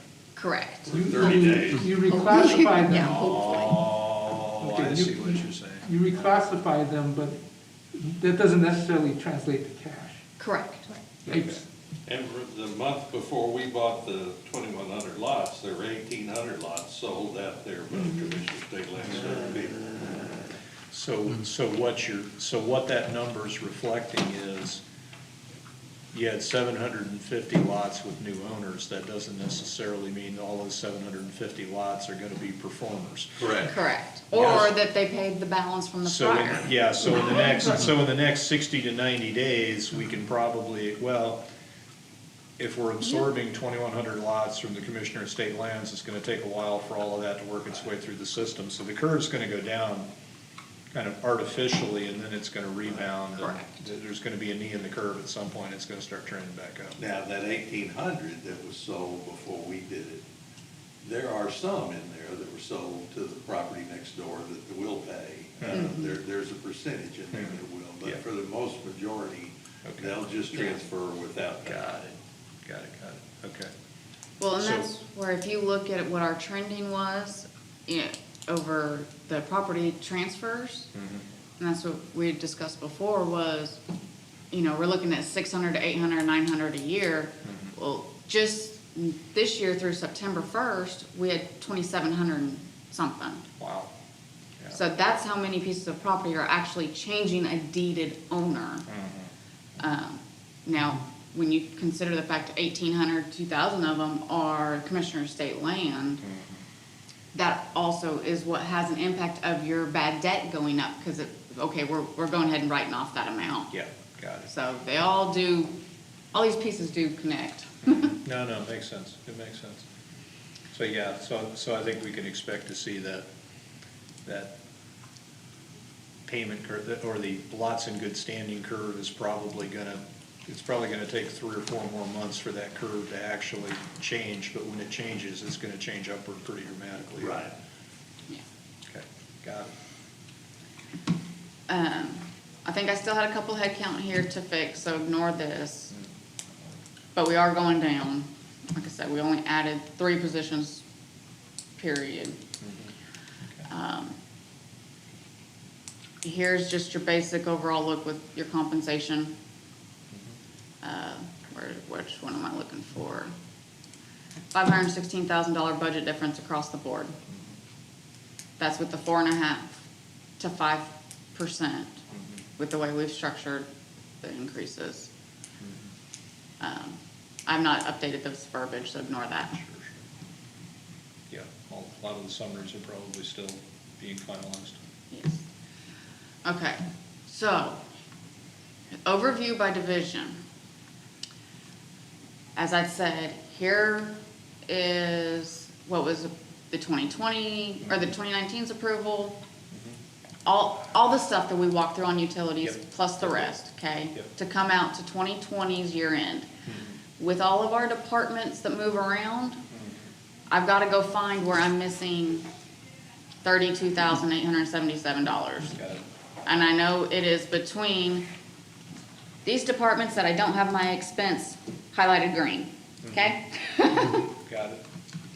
But, so what I've gone ahead and done, let me make this one, this doesn't help you guys, you can't even see it. It's supposed to be 835, so that's what I've carried up here. That's what we had left over, we didn't assign to anything. This is the work in progress that was approved in the rollover, along with that 1 million. So we know it's coming over here to be used for 2020. So it's added in, this was the rest of the culvert stuff, that's the rollover, yada, yada. I have not updated these numbers yet, but they're gonna be pretty close. Actually, that one may be this number over here. That's actually what it ended up being more like. Okay. That's just our debt. So here was the approved capital, plus what they approved in this 1,145,000. No, I take that back. It should have been in there. And before I mess myself up more, bear with me. I'll go back and look, I just screwed something up. I had this down to 0. Long story short is, we're meeting the reserves that we had to meet, we're moving the Gulf surcharge. The 709,000 that was left out of utilities comes up over here to use for 2022. Same with everything that's left over, that's not utilities. Which most of this is payroll related and everything else, that's why we're ahead in the PPP. Yep. So it comes over. So now, with everything they've got in capital, plus the 1.1 that was already approved, and that's why I've got them all pink, comes over. 83,000 is what would be left at the end of the year for utilities, so that's to get assigned back to them. The Gulf Reserve, and I've got this deficit here. So, what I see as options are, and like I said, I still have a few things to true up, so it's a ballpark number, okay? Got it. We can go back and we can cut some more capital. Honestly, I don't feel like most of our divisions have a whole lot of capital put in there. The majority of it is your public works and public utilities already. We've already cut what I feel is the stuff that really wasn't necessary. There may be one or a few things. So the options are, we can cut some stuff, or if we do a financing of that fire truck of $400,000. That helps Gonna clear. spread your expenditures out. Or, in listening to this conversation, if you go back and readjust the revenue of golf up a little bit, and you account for the savings in the salaries that you're not gonna do in the first quarter, you might come very close. Yeah, you're absolutely right. You could, that may be a lever you can pull, so you don't have to do something quite as dramatic. And you still have that lever if you need to, if there's something wrong. Well, perhaps financing the fire truck isn't an altogether bad idea anyway, depending on depending on the interest rate and all of that sort of thing. So like I said, that frees up, potentially allows you to free up a little bit of capital in 22 to be able to use to address an unexpected event or something like Yeah. that. Okay. So that's kind of where we're looking at for version 1. Well, and I think one of the things I see in here that's a really dramatic change, and I think it's something that we need to make sure that we help the board with for their conversations with the public, is I'm gonna blow it up for you. the capital change. No, you're fine. The capital change here from 4.4 to 8 million. Yes. You know, that almost all of that capital investment is all of that infrastructure stuff that we have to do. It's the road work, it's the culverts, it's the recapitalization of the fleet, it's the buildings, it's the water and sewer lines, it's all of that stuff that we said on Frat F was the problem. You know, so that's a huge change in investment posture. Well, and the only reason we're able to do it is because we're so far under budget for this year. If we did not have this and that from the prior year to roll over, Yeah. you're looking at you'd only be able to cover 2 million in assets. Yeah. Or so, Exactly. You'd be in the opposite direction if you didn't have some of the rollovers. absolutely. But when you get in, hopefully, knock on wood, when you get into start looking at this in '24 and we have an assessment increase, we have significant new revenues coming in from that. Has there been any conversation, popped into my head? It is unfortunate but likely that the POA will be sued over the assessment increase, assuming that it is successfully voted in. Why do you I feel am that way? Sir? Why do you feel that way? Folks out there in social media land are rabble-rousing and in fact going as far in some cases as putting out fundraising appeals for people to contribute money to sue the POA, Sue themselves. sue themselves. Which is part of the definition of You frivolous. Yeah, you can't stop it, you just see it. Are you able to detect a basis for the lawsuit? Sir? If there was a lawsuit, what would the basis be? Because it can't be the basis from the last time. I'm sure somebody thinks they have a basis, but I have no idea what they think it Okay. is. Somebody will take that same basis, but take it to Saline County instead of Garland County. Take it to a different judge, perhaps. That's This possible. This went to Arkansas Appeals Court. Was it? It never went to the went- Court of Appeals. That was the It problem. went to the It was never Supreme appealed. Court. But when it says the Supreme Court, I thought they remanded it down. It did. So the question is, who did they remand it down to? You probably sent it back to the same place. I did not think it went back to county court. I thought it was higher. Well, I thought it was a state level court no. that did the, okay. But regardless of where it went and how it came out, I think that it's highly likely that the POA will be sued again. So the painful part about that for the staff will be that it's likely that whatever that additional revenue stream is will have to be escrowed for some period of time. Probably safety dictates it be escrowed until somebody decides to pull a trigger on a lawsuit, and then if they actually do sue, it'll have to be escrowed until it's adjudicated. Which sucks, but that's the way it is. All right, I want to show you guys one more thing real quick. This is version 2, just so that you guys are in the loop. What am I trying to pull up? Oh, I need a budget.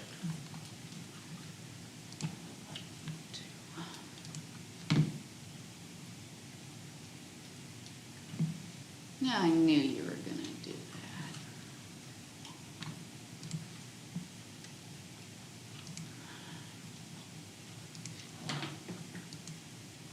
that. Okay, well, don't worry about this part. That won't matter then. Nothing up my sleeve, presto.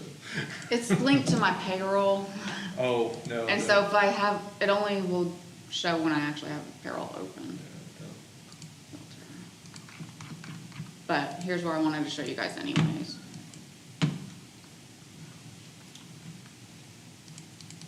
So, it's about $2 million roughly for the assessment increase if it was to pass.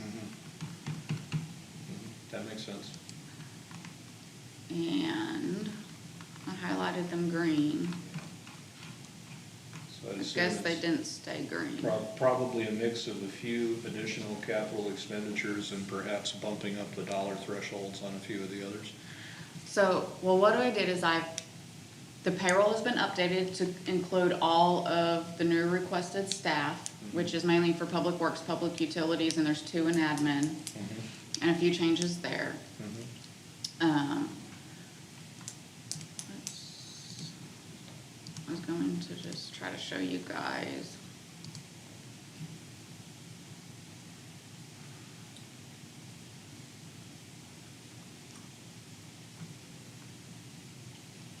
Okay, well, I can't find it here.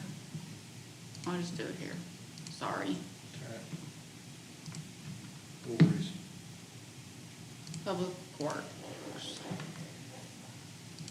But it sounds like your bottom line is if the assessment's increased, we would hopefully have, assuming there's no legal challenges, we would hopefully have about $2 million a year in additional revenue to be able to put into capital investments. Correct, so that's where I've put it in over here.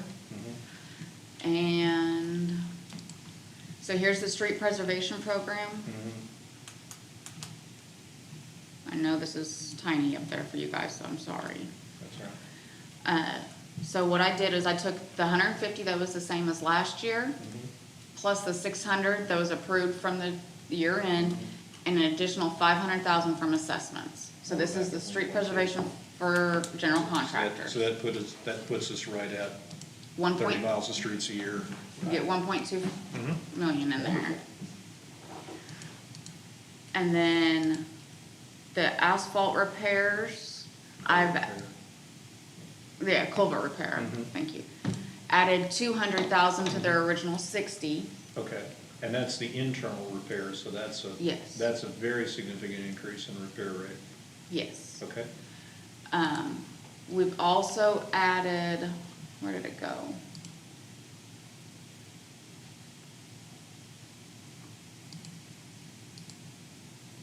Well, maybe it's on the other one. Maybe I didn't hit save on my desk.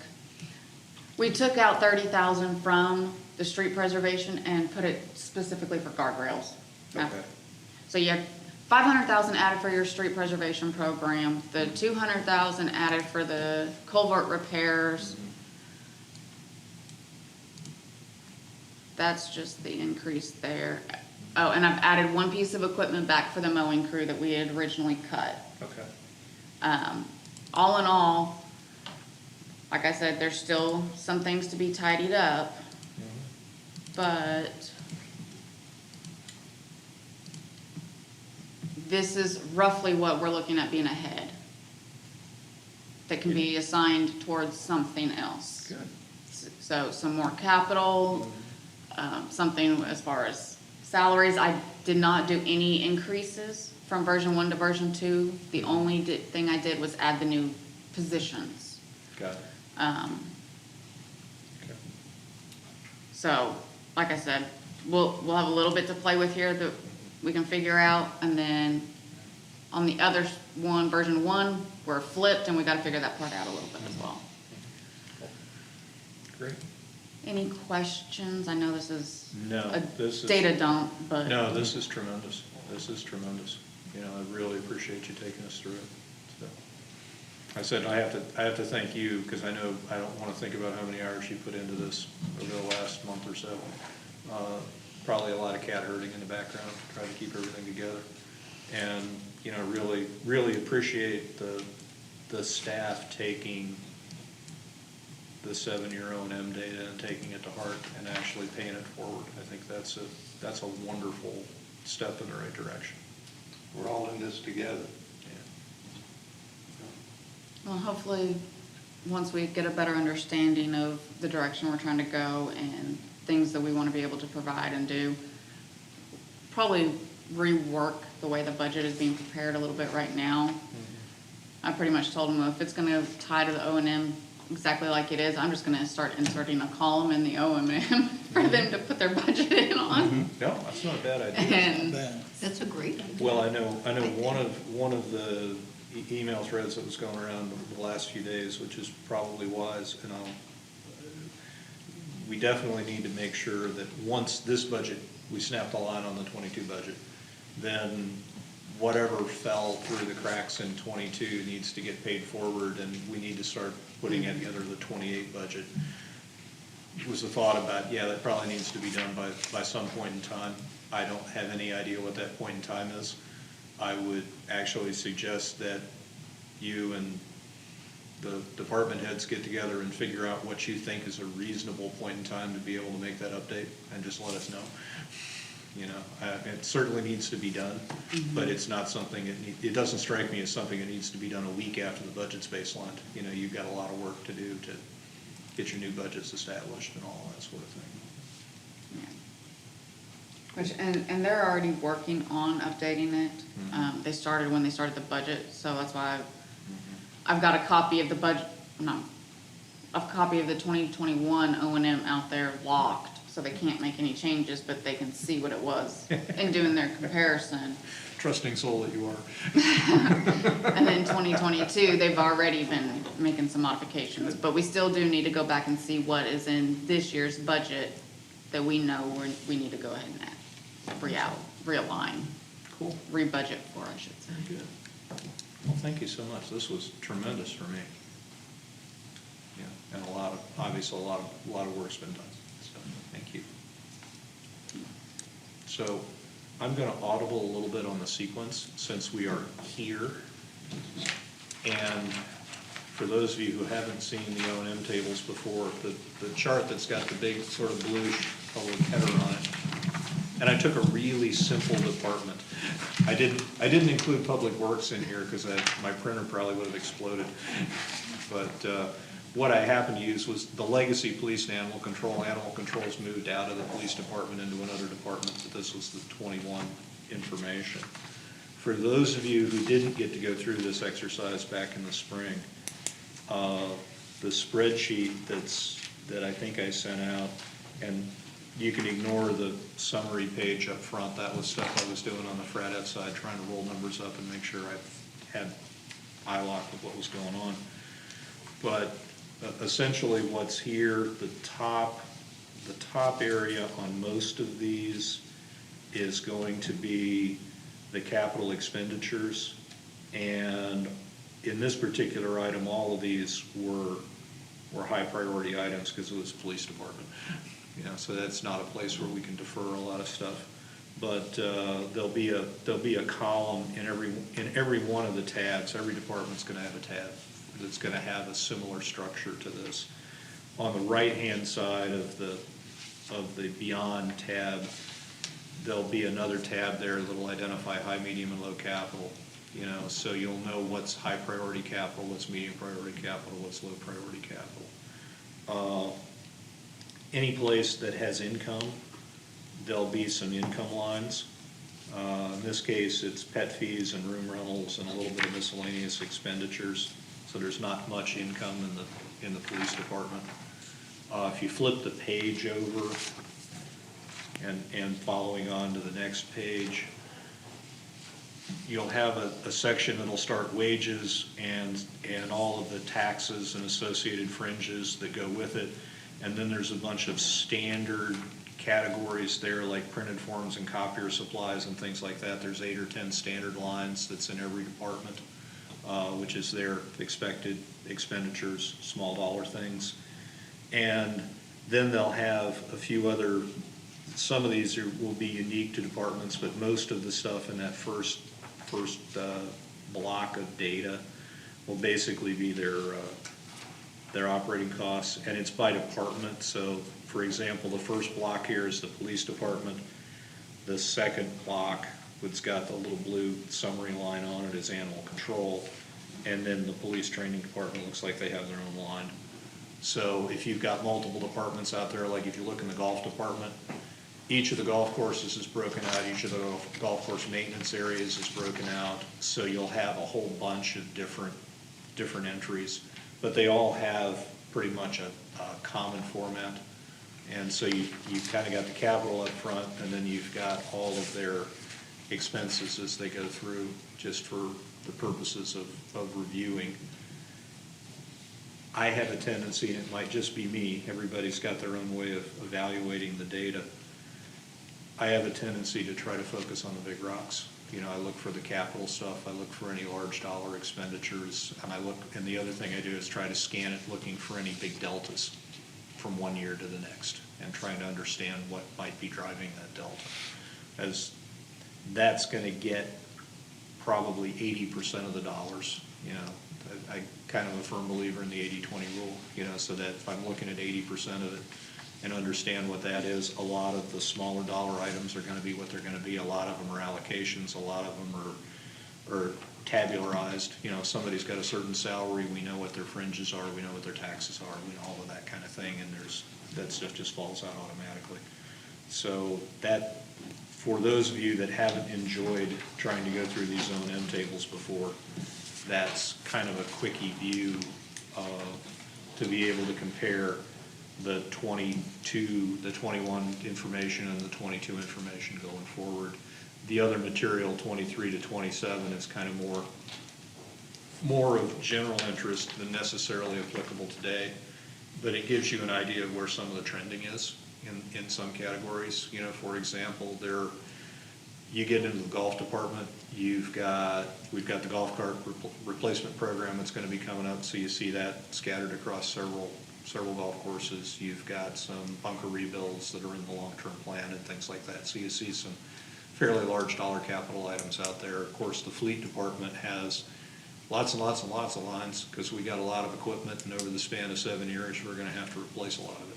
So, you know, there's some of these are very small. You know, if you look at administration, you look at recreation, you look at some of the innovation departments and things like that, they're half a page, 3/4 of a page. If you look at other departments like Public Works, it's 15 or 18 pages of stuff.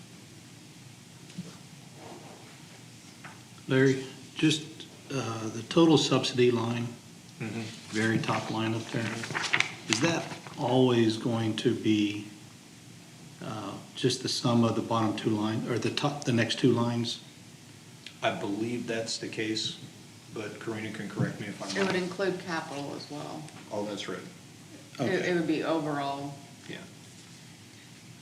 So it's just a calculated subsidy, not some Yes. formula that we're gonna allocate? No, it's just Okay. calculated.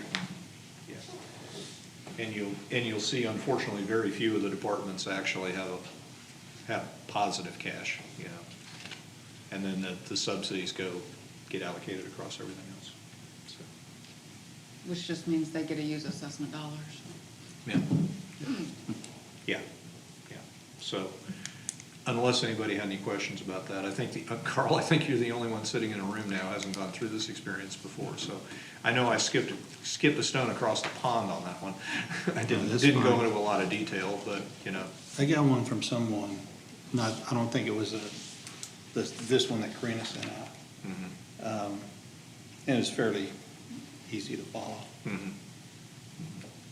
Yeah, once you play around with it a little bit, it actually maps pretty well, you know. And fortunately, like I said, the departments took the O&M information to heart, so there wasn't an awful lot of deviation from plan, which made it an awful lot easier to go through. Okay. So I kind of that gave me the chance to knock that item off the agenda. Just one more quick question. Go for it. I noticed like just on the operating expenses here, it looks like it's pretty much just 3% across the board every year. Would they go in and from time to time and make a specific change if they knew of something was going to happen? I think the answer is yes, but Karina can tell us more about it. So the 7-year O&M was constructed this past year. Yeah. Taking the 2021 budget and the assumption, just to be able to apply it across the board, we did the 3%. And then certain areas of revenue were only at 1.5%. So that's when it comes into building the budget, that's where they're actually gonna go in and they're doing the analysis. So if you just see 3% across the board on the budget, they didn't do their homework. Okay. Yeah, I think a lot of the small dollar stuff, you're probably gonna see a, 3% escalation, just kind of normal, but you will see, like in the Public Works Department, you'll see somewhat different numbers, and can be fairly large differences from a dollar standpoint in numbers because of where they wanna try to make investments one year versus the next. But yes, for the 7-year O&M, the 3 was just a starting point. Yeah. for Projection. Yeah. So we're a little short of time. I would really like to go through the earmark policy stuff, if folks can give me an extra 10 or 15 minutes. And let me tell you why. This is an item that likely is going to go before the board to vote in a policy statement, probably in their October 6th meeting, or if not that meeting, going to be darn shortly thereafter. Their desire, because they're taking a ton of flack from the community about trust and usage of money, is to put that policy into place in advance of the vote. to demonstrate to the community at large that they're really serious about this. So the policy statement was something that was kind of the last tasking of the FRADF. You know, we did all of our assessment, we did all of our evaluation, we did our recommendations. And one of the recommendations that we made was to establish that policy. And so basically the board walked up to Mr. Lofgren and I and said, yeah, that sounds like a great idea, when are you gonna have that? So, what you see, and I'll go through it a piece at a time. The easiest piece is probably taking a look at the bylaws, which is the piece of paper that's labeled Article 10, has a yellow highlight on the back of it. It is not the complete article, I'll tell you that right now. But in reviewing the policy statement, one of the things that the board did in advance of putting this into place is they sat down with a lawyer and they asked the lawyer a question, and they said, do we have the ability to establish a supermajority, basically 2/3 majority of the quorum, to be able to make a change to a policy document as opposed to the current format of a simple majority? And the lawyer's answer was, yes, but, yes, we have the ability to impose that, but the bylaws currently don't have anything in them that allows that to occur. So the yellow highlight on the back of the Article 10 page is a draft of wording associated with the board having the ability to establish a supermajority.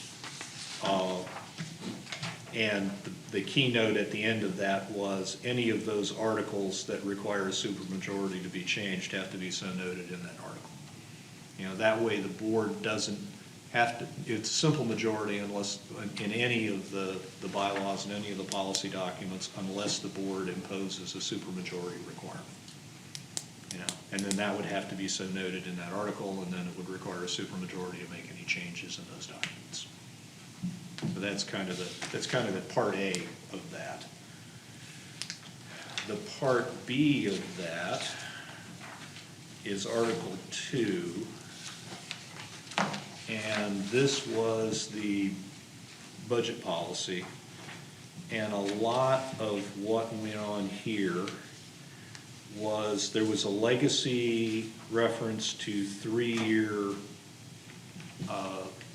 budget formulations. And since we're trying to transition from a 3-year plan to that 7-year O&M mechanism, a lot of the red lines that are in here are tied to changing 3-year strategy to the 7-year O&M projection. That's the intent. It's not really intended to be a dramatic change of the approach. There were a couple of places where it looked like, when reading the legacy article, that there was a little bit of a crossing of the streams between strategy formulation and budgeting.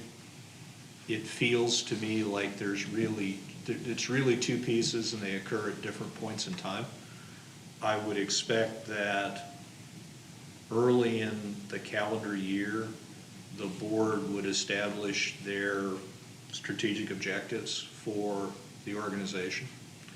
And then that information would be used by the general manager and the operating departments to determine what the execution strategy is going forward and what that execution strategy means to the budget in the following year, year after that, assuming the strategy's not changing too rapidly. So there were a couple of minor rewords, like in section 1B, I crossed out budget, put strategy formulation, and the idea there being using O&M, using committee inputs, using enterprise goals. I got rid of the reference to comprehensive master plan since everybody has a deep and abiding affection for the CMP. Most of the rest of this is really intended to be very simple red lines. The other thing that I took out was Down in the middle of the second page, there was a reference to the CFO position, which to my understanding no longer exists in the organization. So that was changed to controller. And the one thing that I need to check on is down in section 6 on the second page. I put in supermajority on the budget, and I'm not sure that's something the board really wants to do. The prioritization activities, yeah, I think that's a supermajority decision, but I don't think it requires a supermajority to change the budget. You know, so that's a question mark back for the board. That may have been, Can I just ask, where was the other supermajority mentioned? Because I didn't see it in there. so You said I it was should the same. have put it in Article 29, Kathy. Okay, maybe And I'm I not just, sure I okay. did. I was gonna say, I didn't see it, but that And doesn't I'm not mean sure much. I did. Like I said, I think when I was making this, I got a little carried away with the keyboard there at one point. Well, I And- thought maybe they had to vote on the bylaw change first before you could put it into. Well, order. they would, technically, they would have to vote on a bylaw change Okay. in order to establish a supermajority. Right. That's And what I then, thought. but immediately after that, they could vote to Okay, establish what we call a budget prioritization policy. yeah. And they could vote to establish a supermajority to change that. But I think when I wrote this up, I should not have put supermajority in Article 2. I think that was a mistake on my part. Where is it in Article 2? Down toward the bottom of the second page, Gary, it's Section section 6. It says the budget may be amended by a supermajority vote of the Board of Gotcha, Directors. okay. And I think I believe that was a mistake on my part. I believe that really should be by a vote of the Board of Directors. But would that, if it isn't required to be, if it can be amended by just a majority, doesn't that make the trust issue a bit more prominent? Fair question. Fair question. I think that's one of those things that we probably need cumulative input from the folks that are around this table, which is why it's on your desktop right now. Just recognize that we have kind of a short fuse on this, so we do have to respond fairly quickly.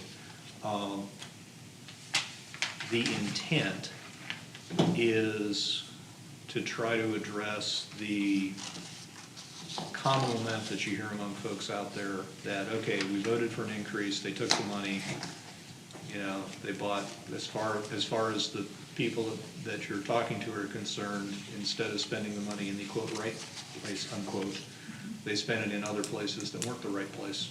Right. You know, and so as far as they were concerned, the money was wasted, you know. So the whole idea of establishing the new article, and it might not necessarily be Article 29 in Chapter 1, it might be an article in Chapter 9, was it? I don't remember which one Ford identified. I don't think it matters where it goes, in terms of where in the policy document it goes, but it certainly needs to get in there somewhere.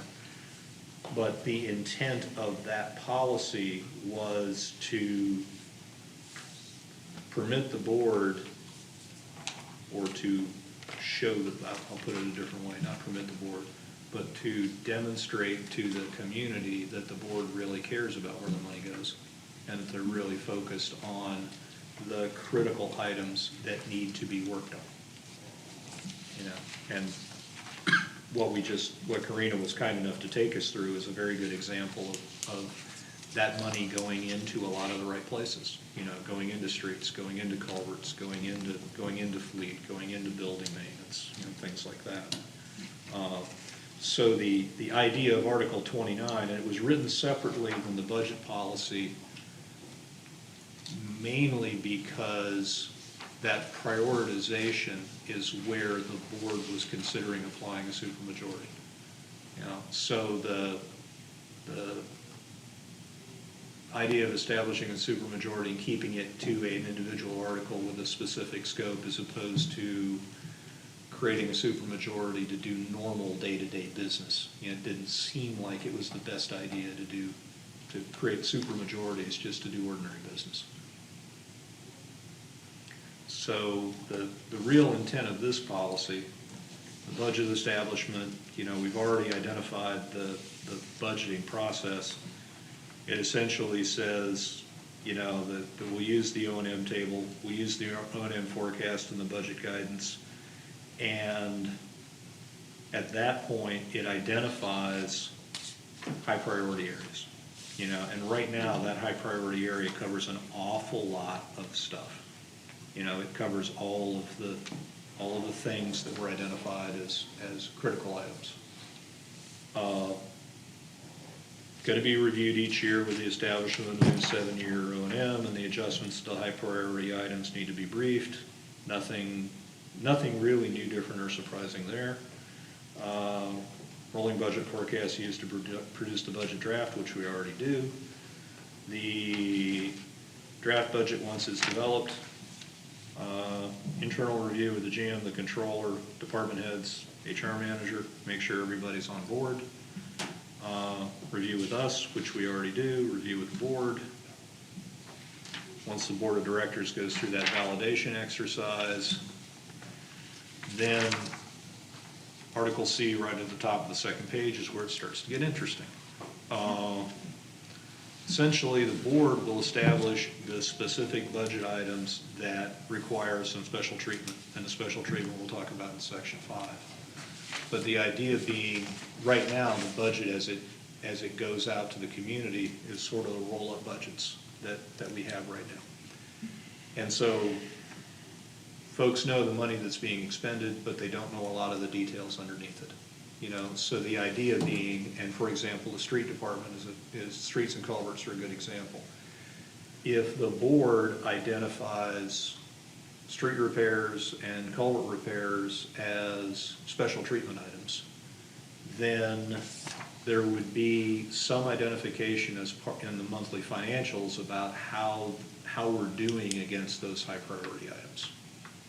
Yeah. And again, the intent is to demonstrate that the board has focus on the critical infrastructure items and that they're reporting the status of those activities out to the community. Yeah. So Section 3, item C is really big key number 1. You know, that's where the board has to look at all of those budget line items that are out there and identify the ones that they believe need to be reported to the community. Yeah. Section 4 basically imposes the concept of a compelling need. Things will happen sometimes. Hopefully they don't, but things will happen sometimes. So the idea of a compelling need is we define the kinds of things that we would expect to be compelling need items, and usually that's related to something really major, you know, a safety issue, a security issue, an act of God like a tornado or a snowstorm or something like that, compliance with state and federal laws or mandates, or something really bad happens that we don't expect, like a dam collapse, you know, or something along that line. In those cases, the board has the ability to redirect the budget to go be able to solve those problems. You know, you want to give the board that flexibility in the event something bad really happens. So I think in that area, maybe the supermajority thing applies. Possibility. Yeah, Possibility. I'm not sure you'd want to limit the flexibility in that regard. I'm kind of thinking more supermajority, and again, limited input, but more in adherence to. I mean, right now, we're suggesting or stating that the approach is to be governed by, if you will, the 7-year O&M. I'd like to require supermajority for any deviation from that and have them make if that makes sense.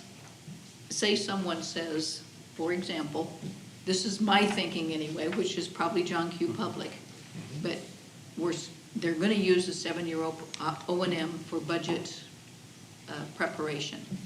someone says, a board member, for example, says, no, I want a new swimming pool, they could put that into it. I mean, there's nothing preventing them from doing that. Is there? It's not on the 7-year operations, but that's kind of a guideline for preparation. It's not a requirement. That's where I'd like to see a supermajority. Or is there something wrong with that? No, I think.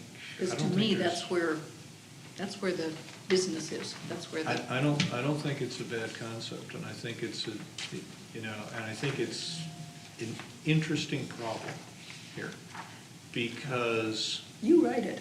well, yeah, it's fun to write, trust me. So the challenge becomes, and there's a perception situation out there, the public perception, from the board's perspective, the public needs to see the board focused on the right things. Right. And so if that implies that we're, if we're investing in streets, if we're investing in culverts, if we're investing in water and sewer lines, whatever those high priority items are, they want to be able to demonstrate to the public that those items were spiked out, they've been given a sufficient funding level, and there's progress to plan, whatever that is, over that activity.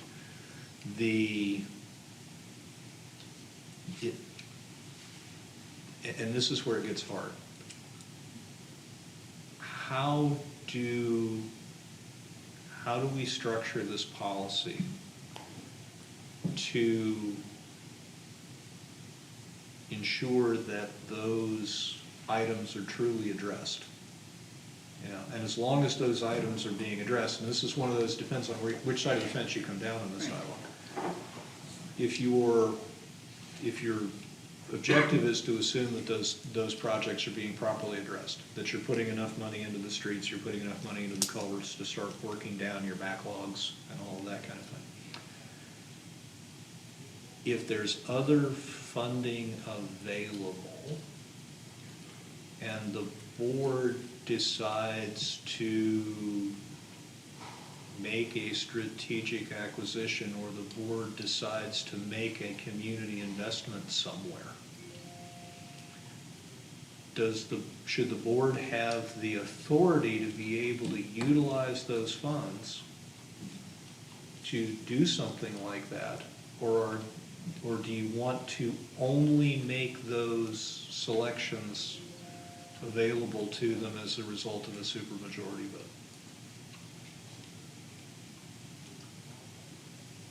And I'm not sure.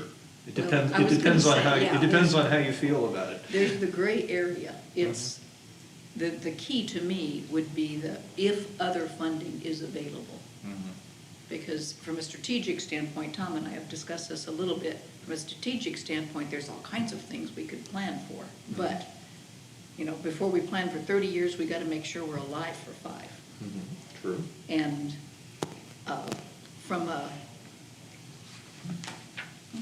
the line item stuff in section 5, I love. But to me, there is nothing in the policy that says the 7-year O&M is carved in stone.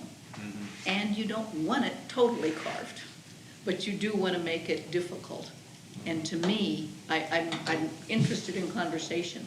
The supermajority provides some reassurance that the 7-year O&M is, maybe they need a compelling need to deviate from the 7-year O&M. I like that rationale. Maybe it's not necessary, but I think it goes a long way to reassuring public. Just looking at it from the community side. Yeah. I think at this point in time anyway, the more you call it, lock it down, I think the better chance you have of turning people to say, okay, we can really trust this board. I agree. And I think Kathy's point of making some of these things a little bit more difficult to change may go a long way. Who knows, but it Yeah. might. Well, that's the whole idea of trying to create this policy. Exactly. And I think the complaint always is, it's just a piece of paper and they can change it. well, make it a little bit harder for them to change it, you know, so that's, I think Kathy has a good point. Yeah. Can I play devil's advocate? No. Sure. Does this apply to everything? Are you gonna set a certain threshold? Because I can tell you right now, just going through the budget, there's items that have been identified that were not in the 7-year O&M. They weren't caught. When you're doing something a year in advance, you're gonna miss something. Yeah. Now, that being said, I honestly don't think our staff would go out and say, hey, we need a new swimming pool, or whatever, you know, there's an outside influence that comes into play there. But you don't wanna make it so restrictive that you say, hey, we really should have done this assessment and I missed, the shingles on this roof are falling apart, there's a tar paper showing everywhere, but it's not in the O&M, so I can't fix it. Yeah. So, the both sides, so whether it's a dollar amount threshold, whether it's Right. truly justification for the need, which is what I've made them all do is, hey, if it's not on your 7-year O&M, you better give good justification of why it's coming over right now and what you're doing. But that being said, it also has to make it through staff, it has to make it through the committee, and then it has to make it through the board. So, Yep. all I'm saying is, don't restrict yourself so much that you put yourself in a corner either. I Couldn't- get a little bit concerned about tying a board's wrist to their opposite ankle and then trying to ask them to run. You know, it's kind of fun to watch, but not very effective.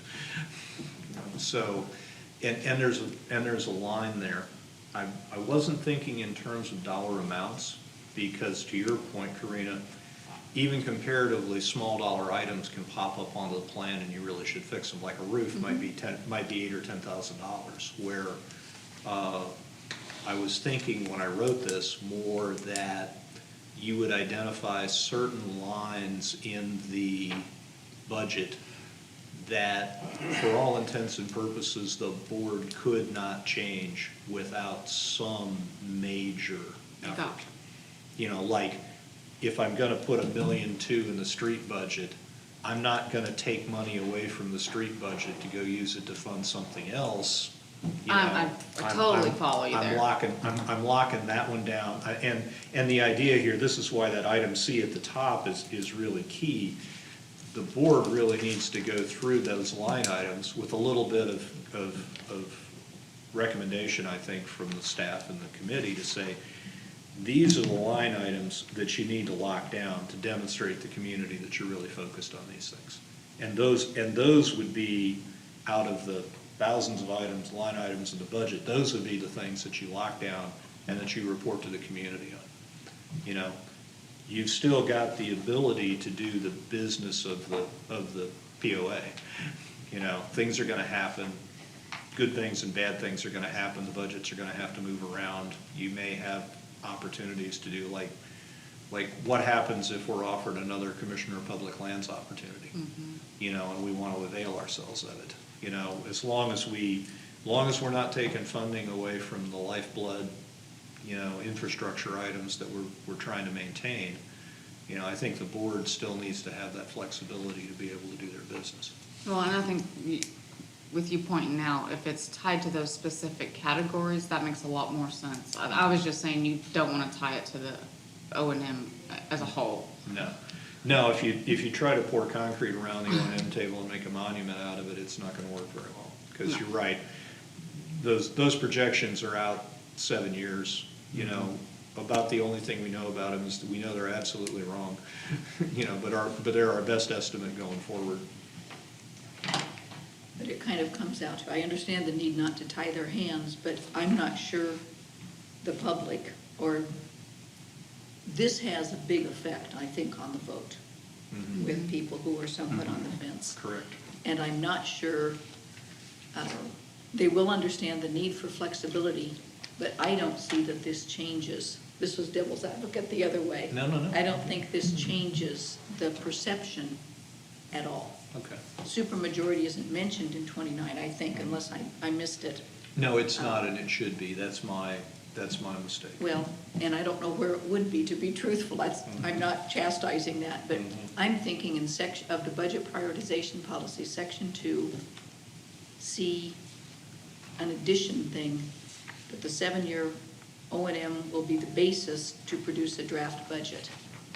And then something to the effect, deviations over an amount or deviations within a department that isn't new revenue need to have a supermajority vote or something of that nature. Does that kind of solve what you're saying? Well, I think if we take it back to what Larry was actually proposing versus what I was understanding at first, I think his solves the issue, because everything else is gonna be peanuts. Like I said, you're talking about $10,000 on this, and yes, Yeah. peanuts add up and fill that bucket up, don't get me wrong, they do. But if it's the fact of, okay, we know we need to put in $1.5 million into our street preservation program, show us what we're getting for it, show us you're doing it. You know, if you meet your obligations of taking care of the village the way it needs to be, I don't think you should have as much scrutiny on the rest of the items, because you have fulfilled your promise by that point, for you to even start to even think about anything else. And it could be the fact of, hey, this is broken down over here, this was what's on the O&M, we've got to switch and swap and so forth. Yeah. But the high level, like you're referring to, I think that's what they're after. Yes. I think, And does this take care of I that? think you're right though, Kathy. I think the problem, the gap in this thing as it's written is at what point do you introduce and I wrote the thing, is how do you introduce the concept of locking something down? And where do you lock it down? I think, I didn't put supermajority in here and I needed to. I think the item C at the top of the second page is where the supermajority kicks in. If we establish those critical items and we establish the budgets associated with those critical items, those are the items that are locked down.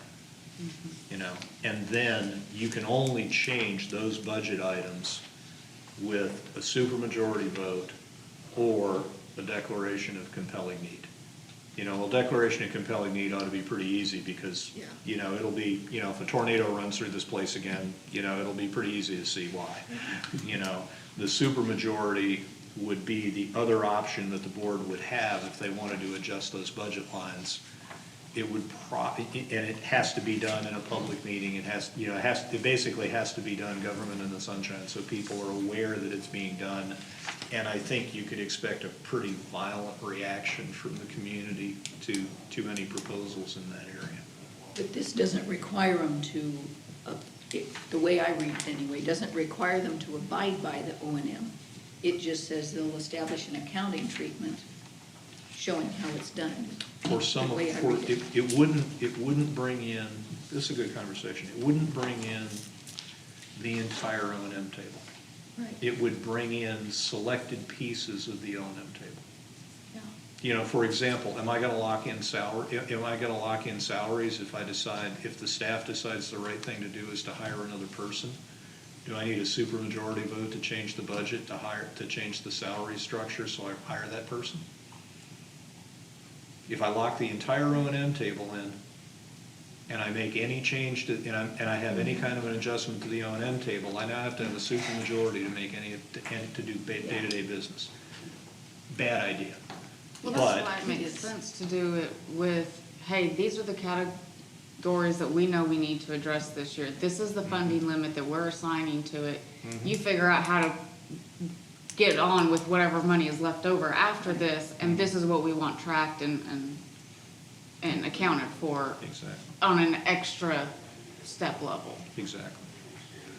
That was the intent as we were putting this thing together, of trying to narrow it down. Like I said, I would envision this to be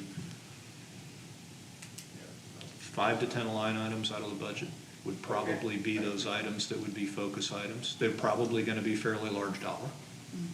And they're probably going to be things that really matter to people, like streets and culverts and water and sewer lines and things like that. They're not gonna care about the postage expense, in all likelihood, unless they work for the post office. Let me ask just this basic question. The assessment increase proposed at $20 a month? Right at, yeah. Right, so Mhm, $240 a year, mhm. generating about, I don't know, 2 2 million? It's about two. Round. About $110 for rooftops, so you're about 110,000 per dollar for rooftops, so you're about 2.2 million there. $3 on it's about 165K a dollar on unimproved lots with unimproved lot quantities we have right now. So that would be about another 500K.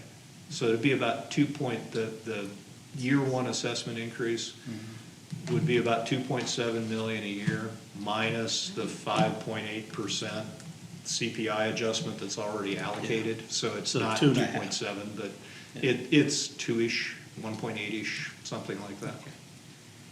The thing where I was headed with this is just looking at social media, whatever. Mhm. It's almost like I hear if it's gonna be 2.1 million, I want that $2.1 million accounted for. Mhm. And then whatever, almost like 2.1 million for the next 3 years or 5 years, whatever. And so is it going to cause a stir if they go through this process here Mhm. and 1.5 is allocated as special accounting treatment? Mhm. That's a good question. I would expect there to be a pretty strong visceral negative reaction to that. Yeah. But I think with the kind of things we're talking about, that 2 million, 2.5 million a year is not gonna be a difficult kind of a figure to obtain.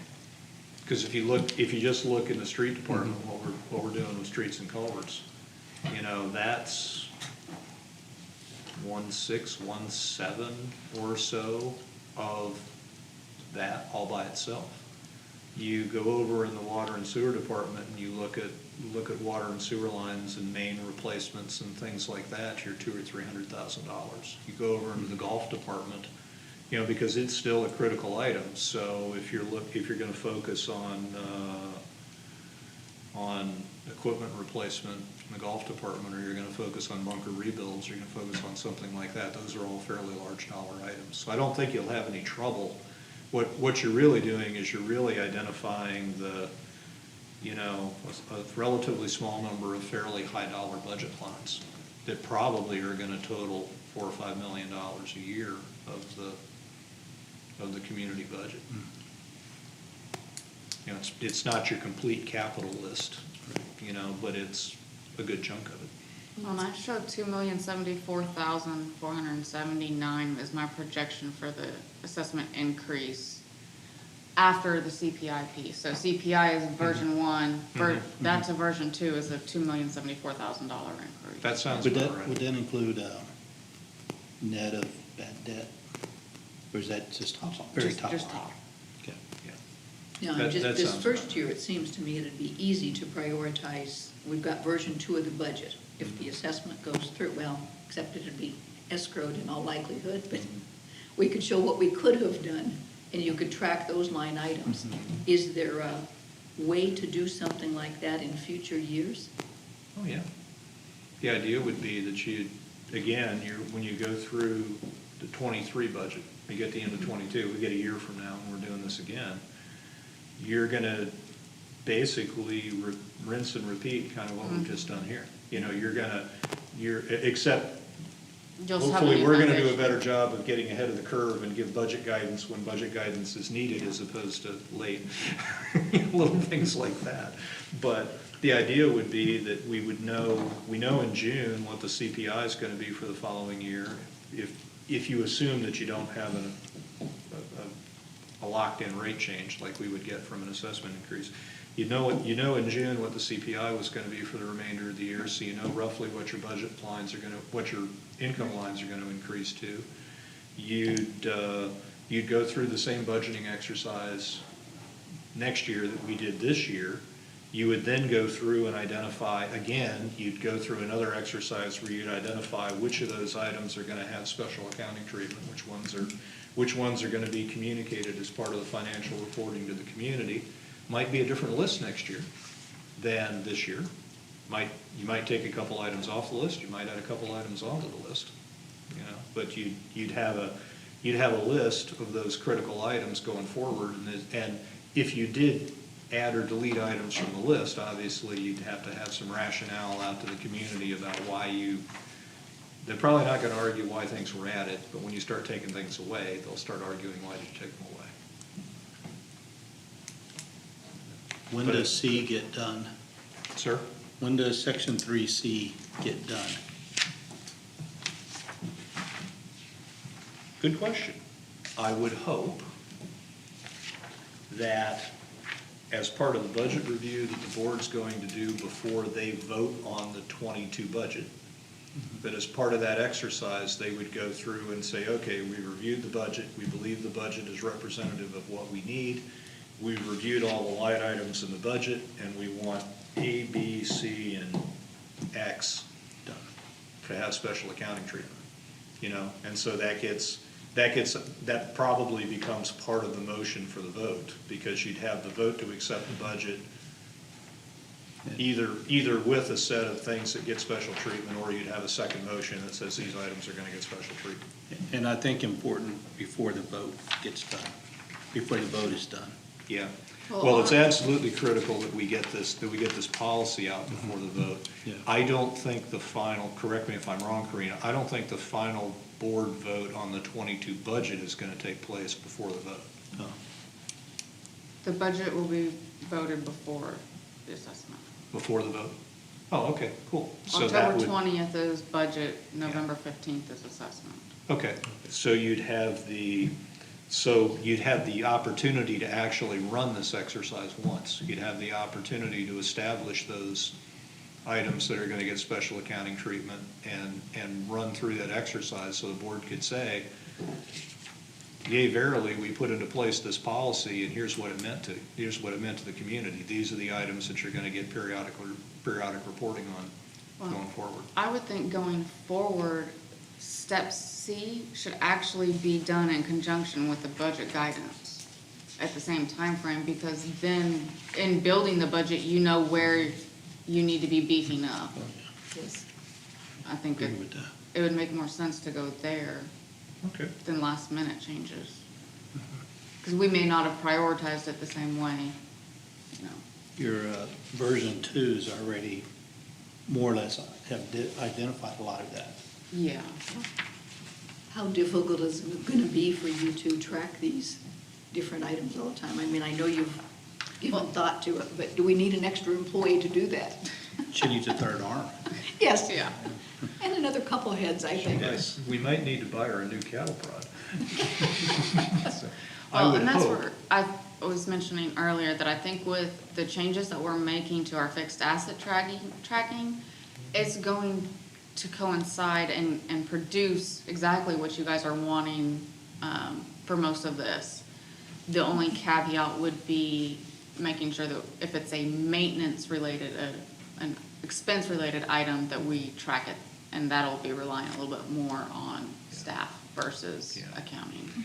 Yeah, but I really think there's two threads that come together in that reporting. The financial thread, that data is gonna get pulled out of the financial system. That part of it is doable by Karina probably with minimal pain, suffering, and aggravation because it's available. The technical status of where things are, that's gonna have to come, and that should be a push to Karina and not a pull by Karina. That should be a push to her from the departments that are executing those tasks. They really need to be reporting. If you're Ron Seabright in the street department and you've committed to do a certain amount of road paving, then whatever the reporting frequency of that is, he needs to provide a status update that says, here's how much road paving I did. And here's what my plan is going forward. That needs to go up through Jason, up through John, and up to the board. That's a common reporting mechanism all the way up the chain. And if folks are signing, if folks are getting budget to sign up to do that activity, then the expectation's gonna be, you're gonna report on how you're doing against, how you're doing to plan, you know? And it doesn't necessarily mean you're always gonna be dead on plan, but you certainly need to know, we certainly need to know what's going on. I mean, the streets are a great example. I don't know when it gets hot enough to lay asphalt, but I know it's not January and February, you know? So, yeah, there's gonna be a line item out there for the street department, and one of the first things in the status is gonna have to be something like it's gonna go under contract somewhere that's not gonna be January or February, you know, in order to start laying asphalt in the hot part of the year. Okay, great, you know, that, the community needs to know, because for the first 3 or 4 months of the year, it'll show no expenditures. So people are gonna go, what's going on here? Well, what's going on here is it's not hot enough to lay asphalt yet. So the financials Karina can do, the technical progress is gonna have to come from the departments. You know, the other advantage to knowing that is it can help with the timing of when to put these folks on contract and when to authorize expenditures. You know, because if we know, for example, there's $1 million of street spending that's gonna come there, you know the first invoice is gonna show up until probably May or June. You know, so you gotta have it under contract in time to get the streets folks in place to do their job. But you also know that's not gonna be a January expenditure. So that'll help with the timing of expenditures too.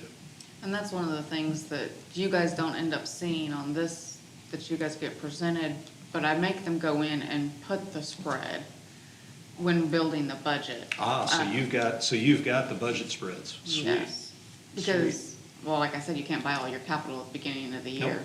Nope.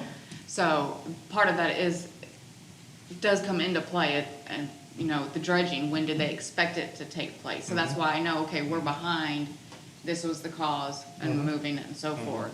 Yeah. So that part helps with it, and it helps keep them on track as well if they follow it, obviously.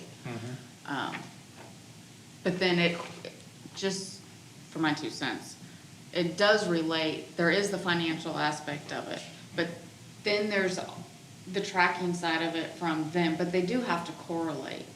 So what they're gonna be expected to do is, okay, we've got the 1.25 million, whatever, in streets.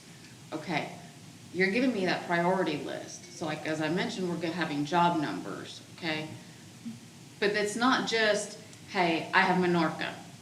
It's, here's my projected cost, because they already have to do an assumption to know what's gonna go into each job that they've got, along with the metrics of how much it covers. And then you're actually getting your units that go along with the dollars to go with it, so. Yep.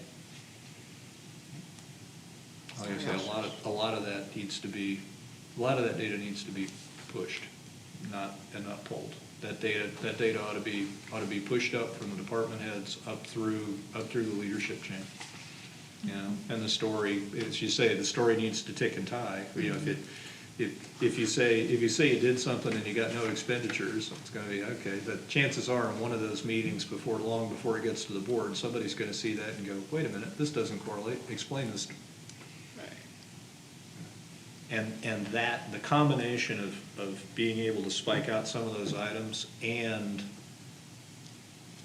my hope would be that middle of next year-ish, it's gonna take some time for the machine to start to learn how to run, you know, but I would expect that middle of the year-ish next year, when folks come to the board for their periodic reports to the board, you see a lot less one-page Word files, and you start seeing 2 or 3 or 4-page PowerPoint presentations with status charts on them that basically talk about how we're doing progress to plan against some of these things. You know, so that everybody knows what's going on. You know, and everybody all the way out to the community, because of course there'll be public meetings, the slides will be in the deck. You know, so the whole idea is, if you were committed to doing something, how are you doing the plan? you know, and if you're behind, the issue isn't that you're behind, the issue is that you know why you're behind and you know what you're doing about it. Cool.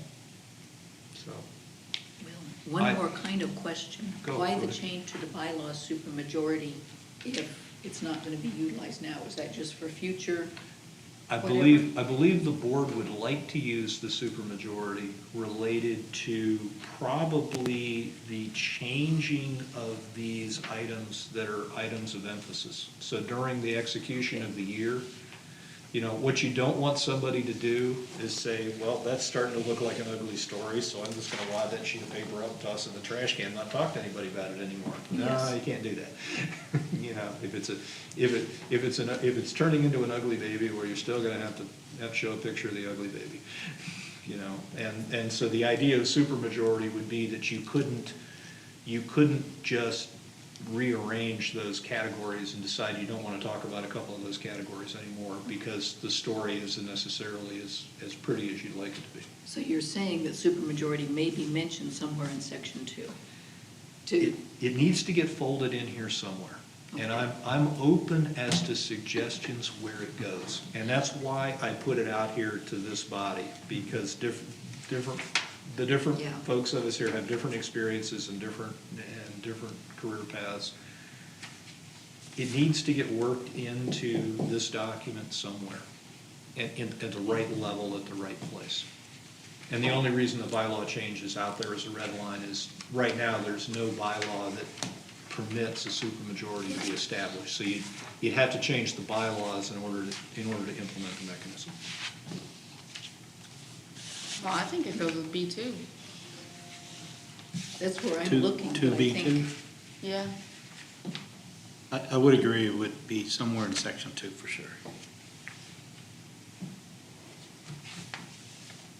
So I would like to ask folks for a little homework, you know. Or B1. Think about it a little bit, take a look at the policy, you know, it's mud on the wall at this point.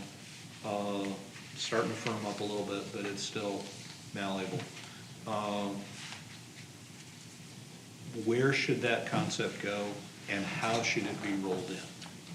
You know, because the conversation we were having earlier about exactly how to impose it is one of those things that we really need to Yeah. approach very carefully. Because if we try to say the entire O&M budget is critical, we probably shot ourselves in the foot.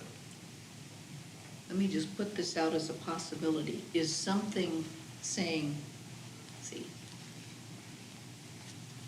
because you mentioned like spending priorities. If the 7-year O&M requires $2 million in public works and $1 million in public utilities or whatever, could you say interdepartment deviations are okay, but any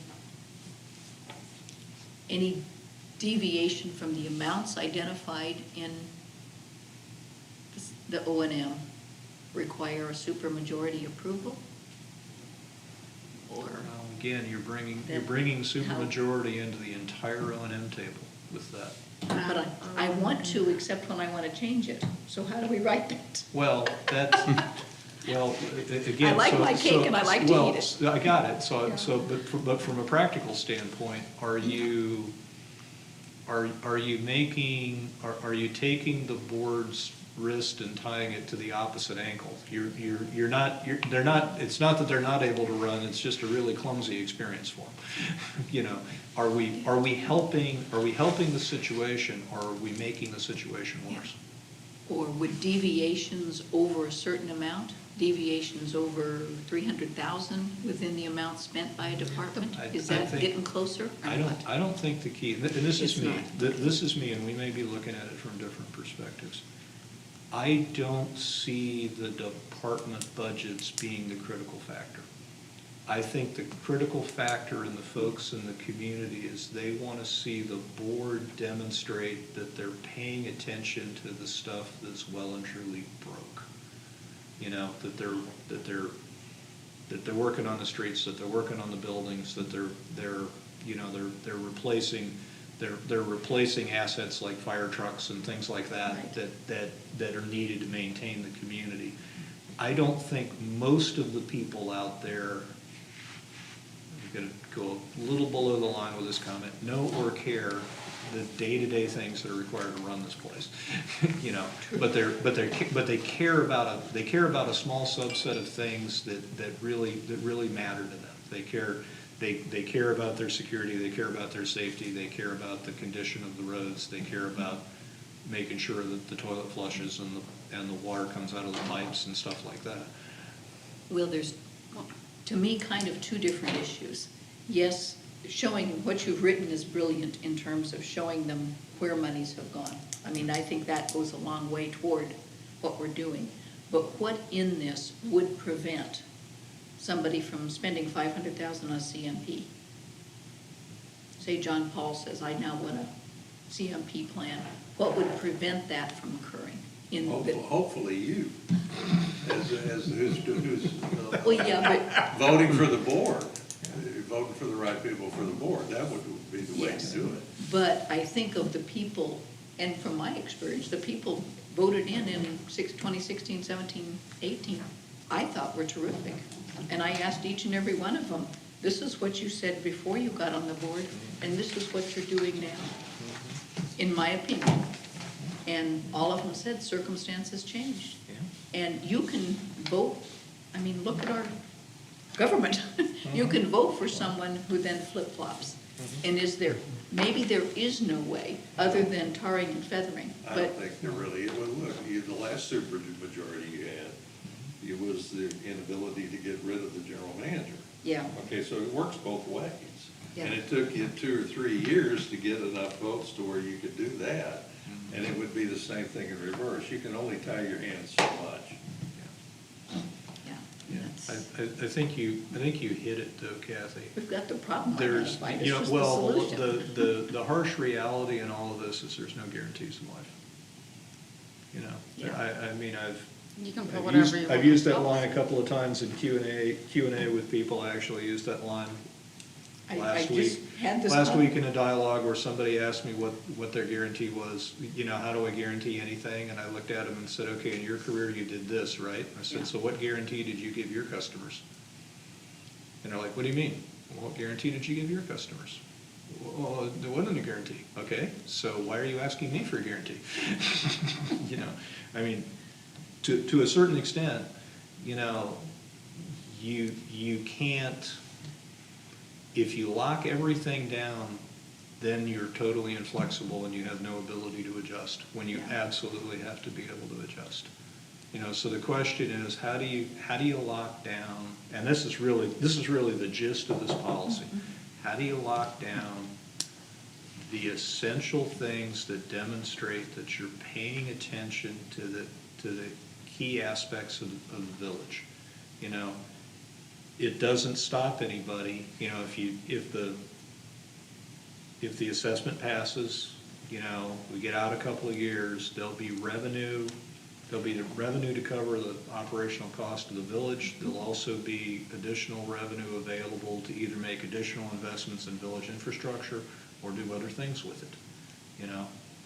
The board in place at that time will have to be looking at what's going on in their world 2, 3, 4 years out and deciding what's the best use of those funds.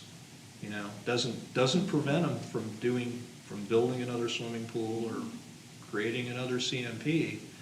But what we want to do is make sure that they don't take money away from the critical infrastructure pieces in order to fund some goose chase. And you think this does that?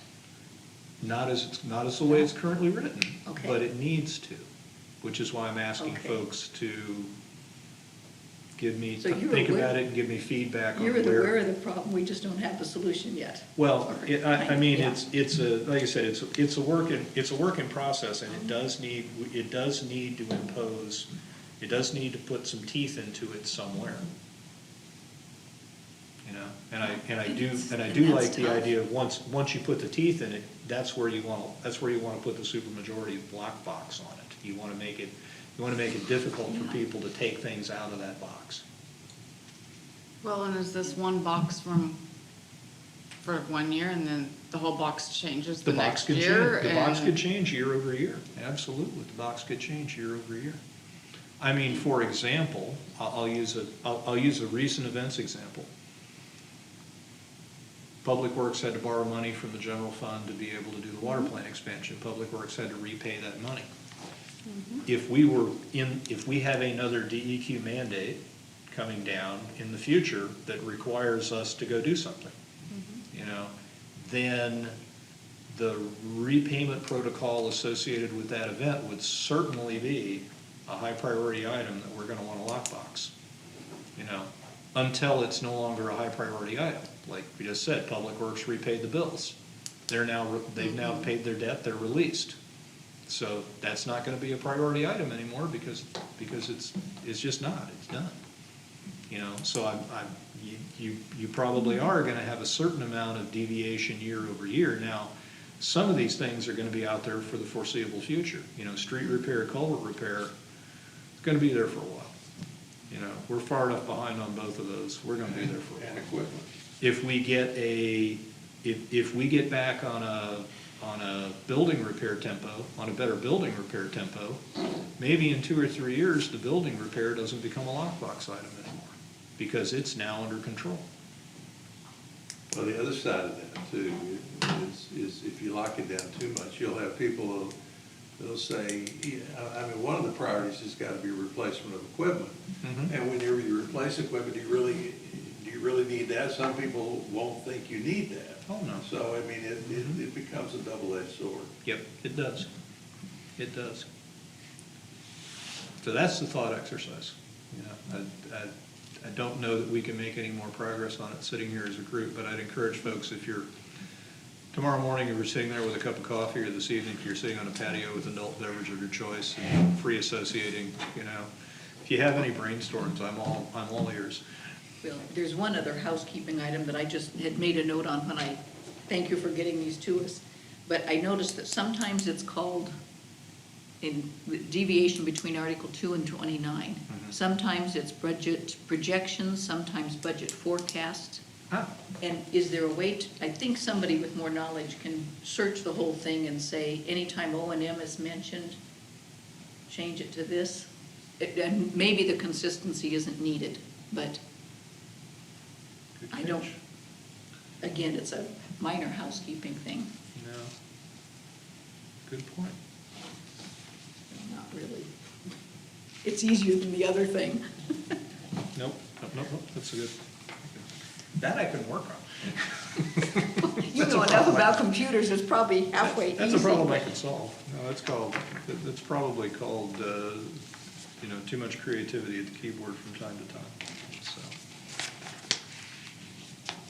so with that, I don't think the last item on the list was the budget guidance. I think we can defer that one at this point. I think the bottom. It's self-deferring. Yeah, I think the bottom line on that one for me is, you know, when we go do budget guidance next year, we really need to, it really needs to be budget guidance. We got. Do it earlier. We need to do it earlier, and we need to get all the fluff out of it, because there's a lot of stuff in there, you know, that has nothing to do, that a department manager would look at and go, what am I supposed to do with this? You know? How do we put that to bed? Pardon me? How do we put the current one to bed? My As opinion, is. if you think it's perfectly okay not to have it in the budget process, budget package, then it just simply doesn't go in the budget package. I'm okay with I that. just forwarded what you guys had already done, and Yeah, I'm gonna put that in, I think it's fine, it Yeah. falls in line with okay. what we're doing. Okay, so I guess the motion here is that we don't want to expend any more effort on that one. Basically, what we have is good enough for now. But the other thing that we need to do is we need to put a reminder to ourselves on our own team calendar that this really needs to be about an April discussion item next year. We want to get ahead of it this time around. Now, I think the other thing that's happened is, you know, things like some of the strategic guidance that the board really needs to provide is something that needs to come out more like January, February next year, you know, and I think because of a lot of new players and new chairs, you know, we got a little behind the curve on some of this. So we'll try to pick it up again next year and do a better job with it. I guess that's about the best promise we can make for you, Corinne. And the difficulty with board guidance in January or February is we get a new board in March. But Okay, you that's got probably people, fine. you got people in the chair in January, if they don't like, if, by the time they figure out what's going on, they'll be just about perfectly timed to be able to influence the guidance next year. You know, this is a dynamic place, it takes 3 to 6 months to figure out. In what 1 the year or pieces 2 are. year? Okay, with Yeah. that, motion to adjourn. Motion to adjourn? Second, Second.